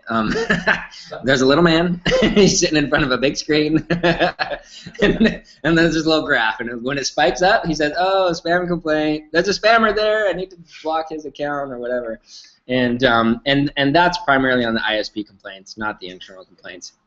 Okay, so that's a big, because I sent out like a whopping 33 emails the other day. Yeah. I got 2 spam. Yeah, like I said. Shut down. Like I said, that's not going to show up. Yes, two spam complaints out of 33 emails, way high complaint rate, but it's not going to show up on anybody's radar. I can almost guarantee you. And these are customers. Right. Yeah, you got to love that, right? Yeah. Yep. All right, Craig's asking a question. Is there any downside to making my emails larger text? I make all of them 14 points, so they're easily readable by older people like me. I don't know why everyone doesn't do this, and I wonder if there's a downside. Craig, I don't think so. I make mine a little bit larger, too. My emails that look like they're from me and they have my little signature at the bottom, they're larger text. My newsletter emails I'm using a smaller font on those right now. But, yeah, I don't think there's any problem with that, using a larger font. It really depends on your audience too, though. You know, if your audience is I'm not going to say older like you, even though that's what you called yourself. I'm going to say more seasoned, experienced, wise. People more wise like you. You know, they need the same help you need, so make it bigger. But if they're a younger crowd, then maybe it doesn't matter as much. There you go. Cool. Any other questions? Yeah. Yeah, open rate and click rate. So what you'll find is that if you're trying to measure in a campaign, overall, you know, how many people were sent this email, how many people opened this email, how many people clicked this email, you can't get that data without looking at every single instance of that email being sent out. So if it's sent out, you know, one day after opting in, every time people go through that step, it creates a new instance of that email being sent, a new broadcast it's called. And so you have to look at all of those and sum them all up to get the aggregate data. It's a pain in the neck. That's why we created and launched a couple weeks ago the Crystal Ball system for Infusionsoft, which teaches you how to set all this stuff up so that you can actually track on your dashboard automated reports that tells you exactly what's going on. But in the meantime, if you want to go look at, why did I go to the campaign builder? Yeah, I set tags when I send them emails, I set tags when they open emails, and I set tags when they click emails. And so then I see sent, open, click on every single email in the campaign. Yep. You got to buy the Crystal Ball system for Infusionsoft.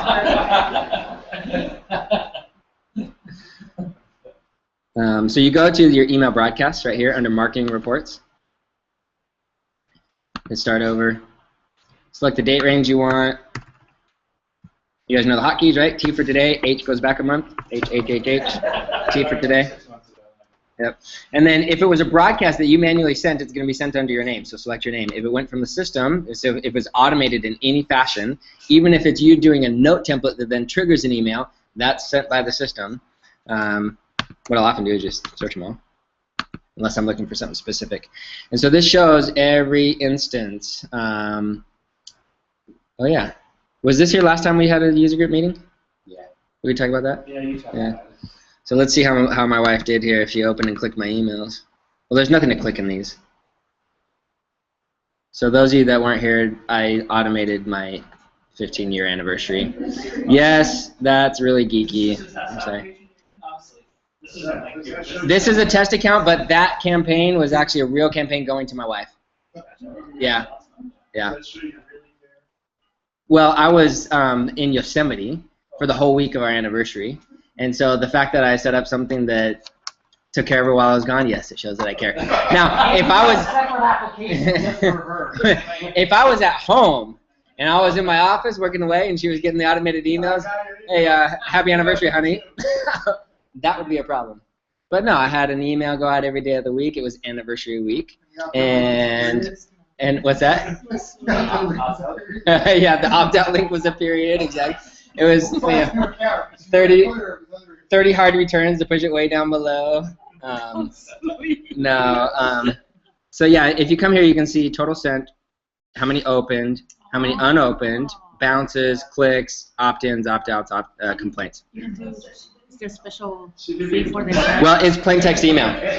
Look, plain text email. I wanted to ensure, like, absolutely 100% make sure they ended up in her inbox, and so I made them plain text, like actual plain text. That's why they're not in the campaign builder. They're old legacy templates where you can do a true plain text email. You can't in the campaign builder. You can do an HTML and plain text and do both, but you can't get rid of the HTML version. Yeah. And you can't create a legacy template in text only and bring it into the campaign builder. Tried it all. What you can do is run an action set, though, that then triggers the legacy template. Right, of course, it's in the email. Yep. So yeah, this is the report. But again, if this was part of a sequence and a bunch of people were going through it every day, then I'd have a separate instance of this every day. So I'd have to go and go, okay, total sent, put that in a spreadsheet. Opens, put it in a spreadsheet. Clicks, put it in a spreadsheet, and then go to the next one and do the same thing. And it's a pain in the neck. You have to go through each one of these reports to get every instance of it. or your open, Well, that's one way to do it. Tyler, there's got to be an easier way. There is. Tell me there is. There is. I've actually put this information out there for free if you want to go search for it. I truthfully don't know where it is, but it's on a blog post somewhere. But look for running actions on opens with my name attached to that search, and you should find something. But that's just one part of the amazing crystal ball system for Infusionsoft. Yeah. Last month when you were doing a broadcast last month, you had mentioned, and I don't know if this is part of the crystal ball or the ROI tracking that you have. Now I know, because you were talking about last month, and I'm like, I always remember when people come, but I was gone last month. Yeah, I was doing it remotely. Yeah, okay, now I'm connected. It was bothering me this whole time.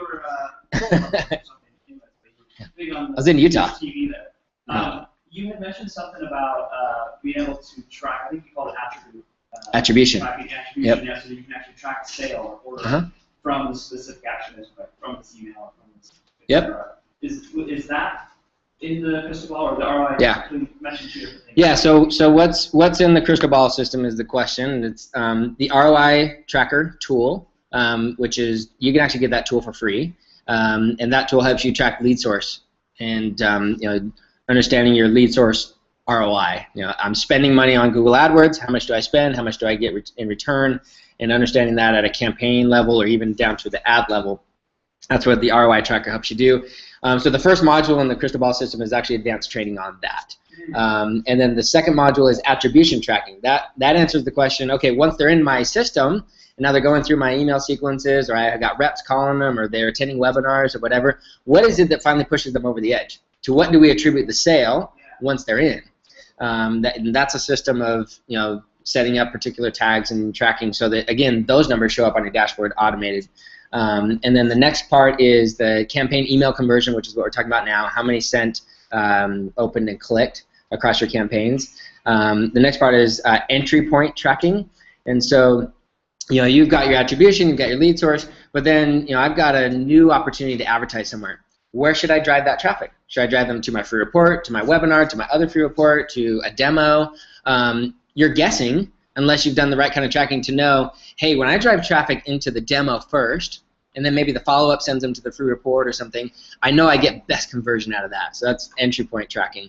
And then the fifth module is kind of a optional module. It's about ad tracking, using Infusionsoft for ad tracking. Not for everybody. It basically you're hijacking the affiliate module to do click tracking and things with that. So, but those are the 5 modules that are in it. Tracking tool, free one. That sounds pretty similar to iTracker 360. Yeah. So in 2008, I created the first version of that script. I posted the code on Infusionsoft's blog. Why am I blanking on his name now? iTracker 360. Casey. Casey, being the smart guy that he is, took that code and turned it into a product, iTracker 360. And so yeah, the benefit of his product is there's some additional little reports and things that he's created, but truth of the matter is if you're doing it right, anyways, the data that you need is in Infusionsoft. So he has some additional fancy reports, but in most cases, I mean, unless you're doing like really, really, really extensive ad tracking and things like that, then I just don't think you need it. Yeah. Yeah, so ROI Tracker is basically our latest version of that script. It's fully updated, really powerful, has some additional flexibility that we didn't have in the past. So if you want ROI Tracker, just come to this URL here. It's boxoutmarketing.com/ROI-tracker, and that's where you can sign up for the tool. The tool is free, and that's another benefit, of course, of ROI Tracker 360 is ours is free. I think they have a free version too, but yeah. But yeah, you can sign up for it here, and then after you go through this, it'll talk to you about the crystal ball system and tell you a little bit about that. Cool. Thanks so much. Yep, no worries. I have a question on your video, just a tiny minute question, it's been annoying actually, but why did you put the little pieces of paper instead of just drawing that? It creates curiosity. It's like, what's under there? Yeah. And I'm going to sit here. He might peel off the first one and then take 40 minutes to peel off the other ones, but I'm going to sit here and wait until he peels them out because I want to know what's under there. You had to put this together and babysit the kids at the same time. So it was like arts and crafts and marketing all in one. Hey. I see more people doing that. Yeah. Yeah, it's just a curiosity factor thing. I haven't like split tested it. I don't know if it works better than just drawing it out. I've done other things where it's whiteboard and you kind of do your thing and then you fill in the blank as you go. And after I recorded the video, I decided I prefer recording the video that way. I feel like I'm able to engage in a more natural way. Like if you watch this video and you watch carefully, if you know me, then you'll know that what is really awkward for me to turn around, peel off the paper, and turn back to the camera. Like I didn't like it. I didn't like it. Did you notice a pause there when I did it? Seen this. You mean you prefer writing it? I prefer writing it versus, I don't know why, but turning around and peeling off the paper and turning back to the camera was awkward for me. And I'm always trying to like make sure my videos just feel natural, and that just felt weird to me. So, like I said, I don't know if it works better or worse. And that jacket and purple shirt. Yeah. Yeah, I gotta get that sort of thing. Make sure that's more like. It's like the Frank card. Yeah. I can't take him serious. Yeah. See, Frank's an interesting guy because, years ago, when he had different image than he has now, I remember telling him once, like, you need to let people know who you really are because, like, when you interact with him, like, at a personal level, it's like the nicest, most polite guy. He's a great father. Like, these are not things that he portrays in his image, right? He's a really good father, a very attentive husband. Like he's just a really great all-around guy. And so I remember sitting down and I'm like, why don't you like let people see this side of you? Because I think it's much more endearing. But yeah, he's changed his tune, and I like where he's headed. Well, that's so interesting because for me, that's how I got to know him. Yeah. That was his self. Now, sure. You're thinking he's not authentic. He's not authentic. Yeah.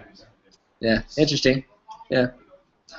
So yeah, just I'll throw that same question out to you guys then. When you see this, do you say, "Oh, like what's Tyler doing? That's not him. That's not him being authentic." Yeah, but see, you got like the challenge is that for us, come here, we see you in your shorts and t-shirt, and we already know you, and you got great information, you're trusted. But for people just coming in, if you're like this, it'd be like, doesn't really have the professionalism. He doesn't really. Well, that's kind of my thinking behind this is that we're gonna pay to drive traffic here and stuff like that. So it's new people, new traffic. Got to build that relationship. Also, this starts them into a funnel where we're gonna sell them something. And it's not like you're wearing a tie and it's not authentic to you. Like, you look like you're going to church. I think I do too. You know. There's so many people out there that you're never gonna meet. They're gonna hit the stage, whatever paid search you're doing. Yeah. They don't necessarily may not know you or the fusion culture that we're all become aware of, like the grass, right? Right. Always wearing a hat. He's got a very specific niche from that. So I think, That's classy, that's sophisticated. Yeah. You know what would be cool? If you start like this and you say, okay, now you see me dressed like that. That's not really me. Let me show you. And you start like You can't be careful the audience if you're Yeah.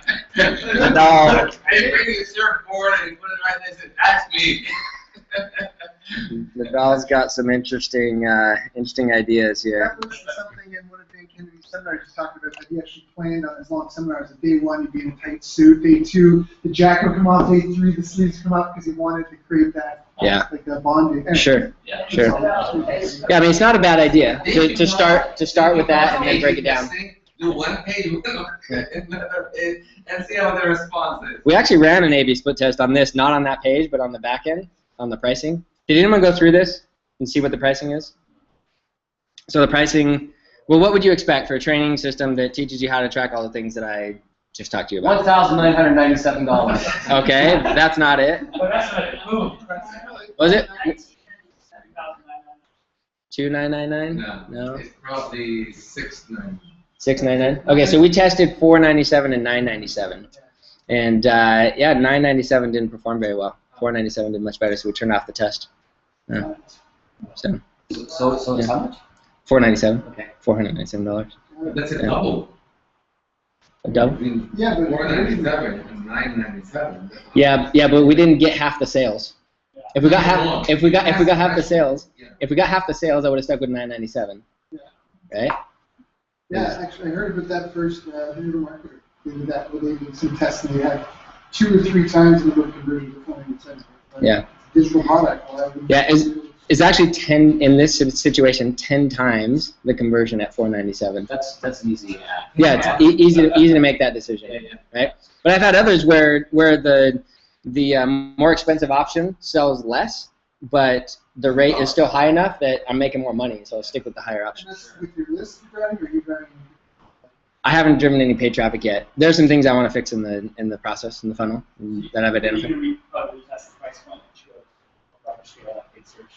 What I'm going to do is, maybe we should turn off the recording. No, it's okay. We'll just bait people along here. What I'm going to do is actually start a webinar and maybe end up doing it evergreen once we get it nailed down, where we sell this at $497 and they get the whole system plus like a group coaching thing, and like some group coaching help to set it up, because that's where we're seeing some people get stuck, is setting it up. It's not really overly complicated, but some people's like, it's too many steps, it takes a lot of time, just do it for me or whatever. And so if we can offer some group coaching on how to do that, and then other people get trained and then they can do it. We're actually looking at certifying some people as well, and so we can just have certified people, like just go hire them. Yeah. Right. Yeah. Yep. Exactly. So that's what we're looking at doing. We've got a lot of fish to fry right now, so it's on the list. So. No worries. Yeah. Have a good one. Bye, Jay. Bye, Jay. Okay, Craig's got a good question here. Long emails versus short emails, linking to a blog post versus mixing it up. Thoughts? Okay, so what I'm going to do is try and find an email here, because I wrote an email specifically on this topic. Those of you that have been on my list a while might remember.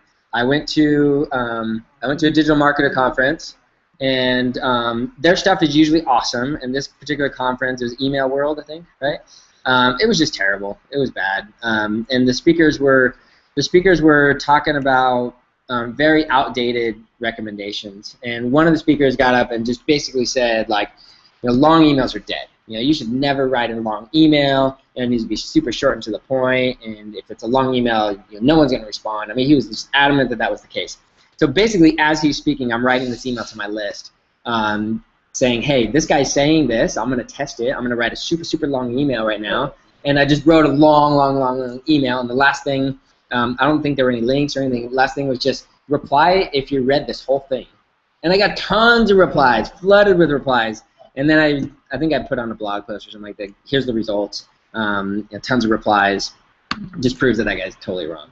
So. Well, it's like if you look at principles of relationships, it's like if I tell my wife, I love you, and that's it. Yeah. I get a much different reaction than if I like, write her like some like heartfelt letter or try to do poetry or something like that to her. And it's long. It's like the result's much better. Yeah. But you know the thing people do, it's gotta be good though. Yeah, and that's the thing. Yeah, that's a good point. It's got to be a good copy. So that email, I was actually reviewing all of the claims that these speakers were making, and basically telling like that they're not good claims. And so I was teaching email marketing throughout this long email, and that's why it worked, right? If I was just like rambling, yeah, it wouldn't have worked. Yeah. Yeah. Question. The university, Infusionsoft University, they have, I think, an upcoming event in Arizona. Mm-hmm. I think it's in first week of October. Would you recommend that? I have not personally gone to Infusionsoft University, so I can't say whether I'd recommend it or not. Has anyone here gone to it? It's $1,100 something, and I was wondering if anyone went. Is it worth to go attend? It's in Arizona, I think the next one. How many days are you 4 weeks.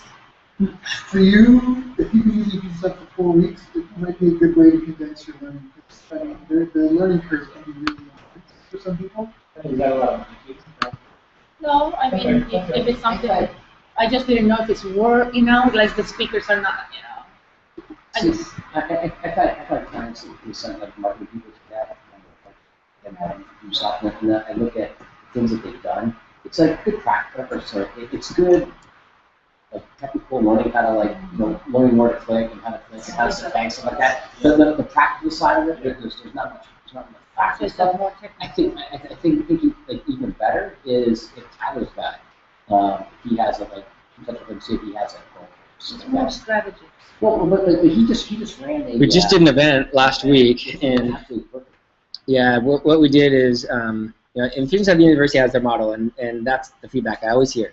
And it's the same thing you get when you go to like the help center, right? It's all click steps. It's like, here's how you set up a note template. Click, click, click, click, click. Here's how you do it, right?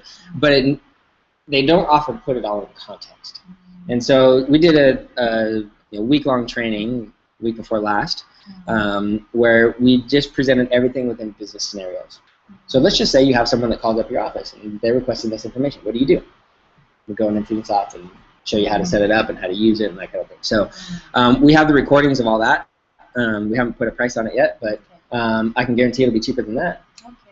Okay. But then you got to be disciplined to sit there and watch videos all day. No problem. Which is hard. Right? But, okay. And something else to do. $1,000 is no big deal. Yeah. So then maybe I need to piece.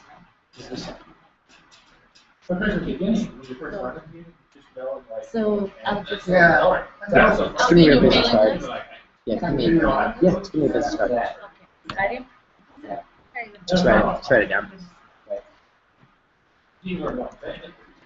Yeah, absolutely. Arizona in August. Nothing better. Yeah. It's about the worst place on earth.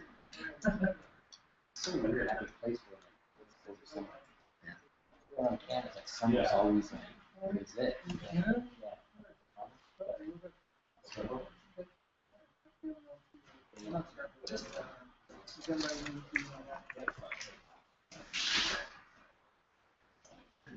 Yeah, that is weird.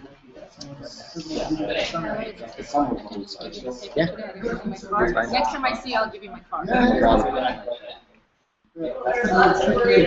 Canada, the weather's so nice, everybody wants to work outside, you know what I mean?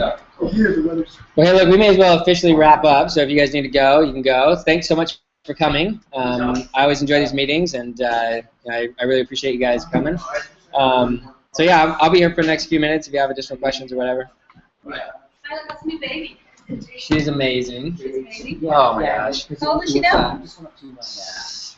8 months? Is she walking? No.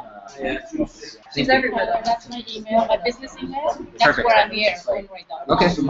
Great. Yeah, I'll add you to our list. And then you'll get What's our next meeting?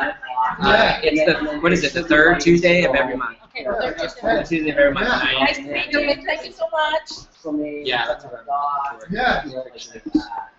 Where was this? I think the best way. Best way to Did you sleep knock now? I'm not getting any sleep, but it's not the baby's fault. Wife getting some? Yeah, this little girl is she goes here. Last year. Every day. The best thing to go to my wife's can go from like. Except for the rainy season where Internet also is really slow. Because there's so many days where I'm inside while screaming like, I want to be inside, but like, this is the 12th day of this in a row, like I can't, you know. it's, yeah, because it's like, some cases. Oh my gosh.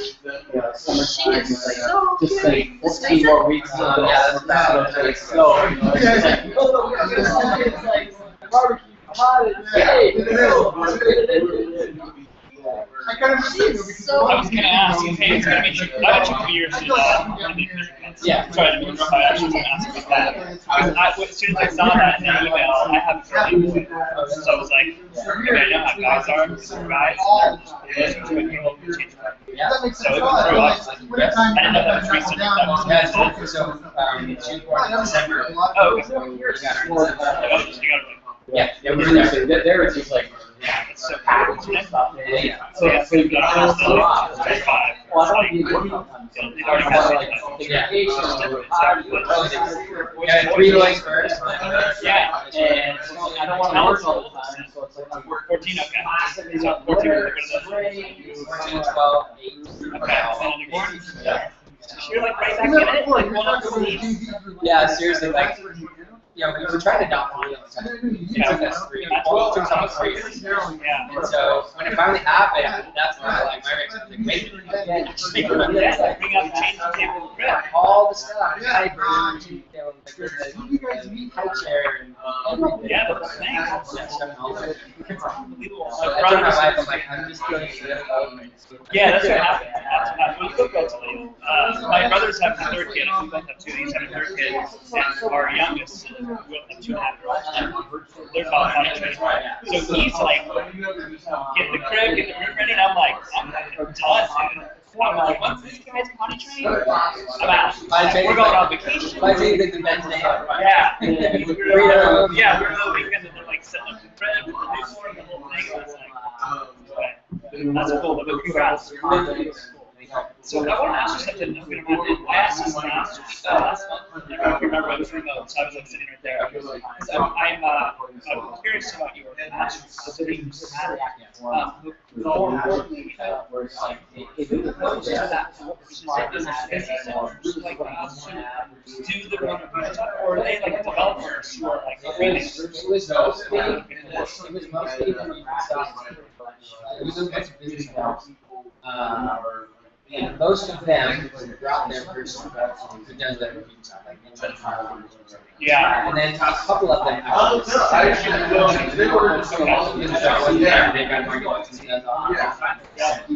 yeah. The majority of them that they were listening, they want to be aware of everything we do. And they could direct. Hey, yeah. Yeah, but they weren't listening to what they were doing. And the other half was actually I asked because I've always been the guy in the business. We're also one of the co-guys. I never come together. And me and my business partner, like, we can't be the guys in all the time. We have an ICC, so she's awesome. She's so valuable in strategy in the area that I want her to leverage her skills and her tools. Her name is Mary Kay Morgan. Mary Kay. She's got a consulting firm. She works with us. Yeah, ESG. She's had a firm. She's always in a and she's fantastic. And so I'm trying to get her and I out of the tactical side. I'm looking to bring somebody internal, not an outside vendor, but an economy. And obviously, they know your team is as well. Yeah, we actually don't do yeah, you do like the strategy. Exactly. And then we're bringing it. So I'm just trying to find the ways. That's what I keep like running up. It's hard. It's not trying to hire I bet. Yeah. So that's why I figured I'd ask, because if you were like, oh yeah, we just had guys graduate, and then I'd be like, sweet, can I interview? So, yeah, that might be an interesting way to go about it, though. Contacting the person, Yeah, when it's Cindy, she just moved from that to the Worthy Form alumni. So I know her, so I know I can go to that channel. I think that's. That might be a good way. Yeah. Yeah, because I think that makes me think. I figured out what you've been at. If you're wanting to hire someone externally, but getting someone in house. So what external mean you? So, like they have no person around. Okay, so I'm pretty open to like what the stuff looks like. So I started like what I just said, and then I looked that up. So like I don't know, I tried to go don't have to be local. Would like to be in the US. So I can do the time up, and we probably would look at bringing them on full time, maybe part time, 15 hours a year. So if that opens up. Yeah, I mean, one of the teams I recommend is Success. Okay. Yeah, you remember that. They're one of the teams actually looking at certifying systems so that we can teach it and sell it. So the thing is, the guy who runs that is TJ. He used to be in the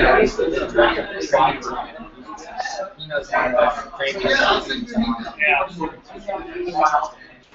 I was going to say, how, I don't know if it's not stable. By the way, he was on the hangout. Oh, is it? Yeah, he said he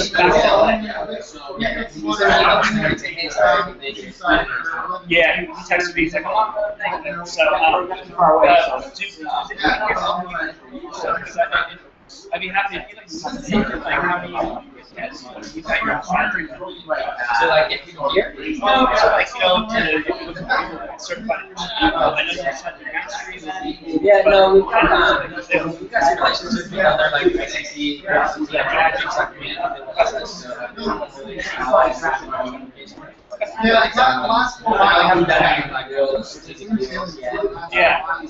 Yeah, I'm just curious. I mean, you just provide so much value to the group. It's like, I'm just going to came last week, I was like, can I give you money? It's all taken care of. There's a bit of other ones.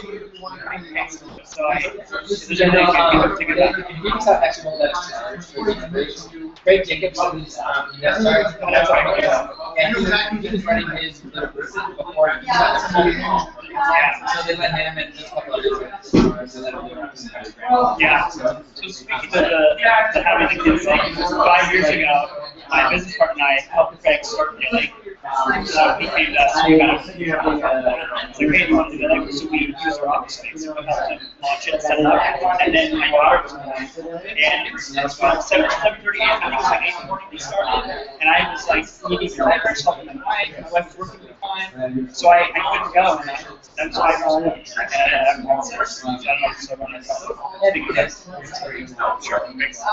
Where do you live? I live in LA, so I live in West LA.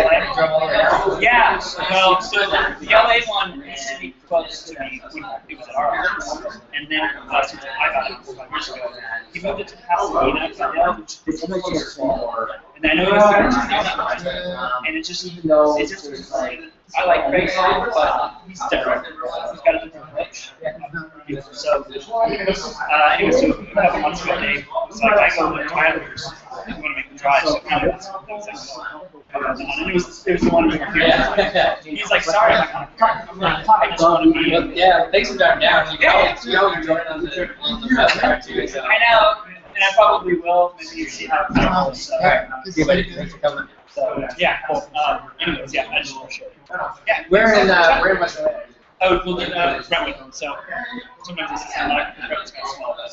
No, I used to do sales at West LA, UCLA, yeah, all that area. Yeah, right, exactly. Because it's the hospital all the time. Yeah, the music right there. Yeah, exactly. So Dave's from LA originally. He's been in San Diego And I know him from a different business he has like that. And then he just moved back and moved into like the house in April or something. Yeah, and he's him just having that. Just go back kids, right? So all these years in San Diego. Yeah, so he told me, he's like, even when I moved, I'm still going to come down. The first one since he's moved, they didn't make it. So did you grow up there? No, actually, I grew up in Seattle. But I lived, grew up in Portland and Seattle, went to the University of Arizona, so I was there for a while. And I moved here in '97, so I've been here for. Yeah, I grew up in Valencia. My dad has commuted to LA for 40 years. Oh, jeez, yeah. Right. A lot of people do. Yeah, it's crazy. I don't know how he does it. I lived in Valencia when I was working in West Side. That's See, I was kind of so he goes down to right? He's a photographer. He's got a studio.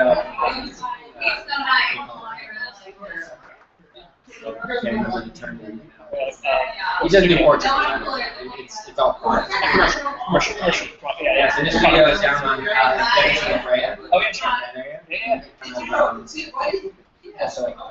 Yeah, it's Culver City, almost like Helms Bakery area, that whole, like that area. It's good. Yeah, it's really good. Do you still have a space there? Yeah. Okay. Because there's actually a lot of like design firms. Yeah, and that's why he's there. There's a lot of that. Yeah, it's pretty cool. Culture, restaurants, and like that there. So when did you move out of Valencia? 2007. I went to Utah. Okay, so that's where you started it. Yeah, so I was there for a period of about 10 years. I went to Australia for a year. Yeah. And then moved here. What did you, I heard it through the grapevines because I mean, obviously, I know you artists probably. I had a client there that I was just like, hey, we're brand new to the South, we need something to come and every 4 hours. Really? We'll pay for the out here, we'll pay for your brand. I've heard it too, so it's not like it's. Oh yeah.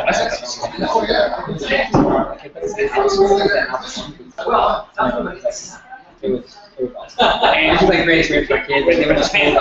Yeah, it was really. The kids went to school there and everything. Yeah, it's like you can't pass that up. No. Yeah, it's really good. That's so cool. And then, so was it like a contract?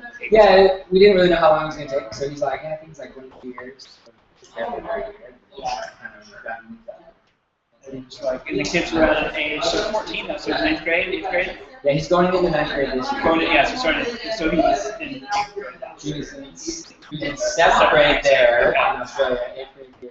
That's pretty, I mean, tough kid. Yeah. I know kids are resilient, but. Yeah, no, they did good. And what we found too is like, the Australian kids are like, first day of school, like, we're like going to school with our kids, and take them to the class. All these other 7th grade kids come up to you and they're like, hey, let me show you around. Funny accent. They didn't even realize yet. They're like, let me show you around. And we started taking them around. Hey, here's the bathroom, here's where our costume is. And kids don't do that at that age. And so they were just totally cool. Like, they just immediately like, hey, you're part of the group and we're going to befriend you and whatever. And so it's like immediate, yeah, you're friends. How does the younger kids handle it? Same thing? Yeah, not quite the same. Our youngest struggled a little bit, but he tends to struggle with any change. He also had situations where, like, it's funny, you get outside the United States and you realize how everyone else is success. So he had kids, like, that wouldn't believe him about who he was. Like, you're not American because you're not fat. They assume that that's fat, right? So, like, yeah. And so, like, that was, like, first day of school, so for him, to him, it was like, I don't understand what's going on. People don't. They really think everybody's Big Macs for everybody.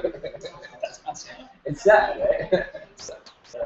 So he had, by the end, like, he loved it. Yeah. There's like the first couple weeks of school. Yeah. So they were there for the entire school year. Yeah.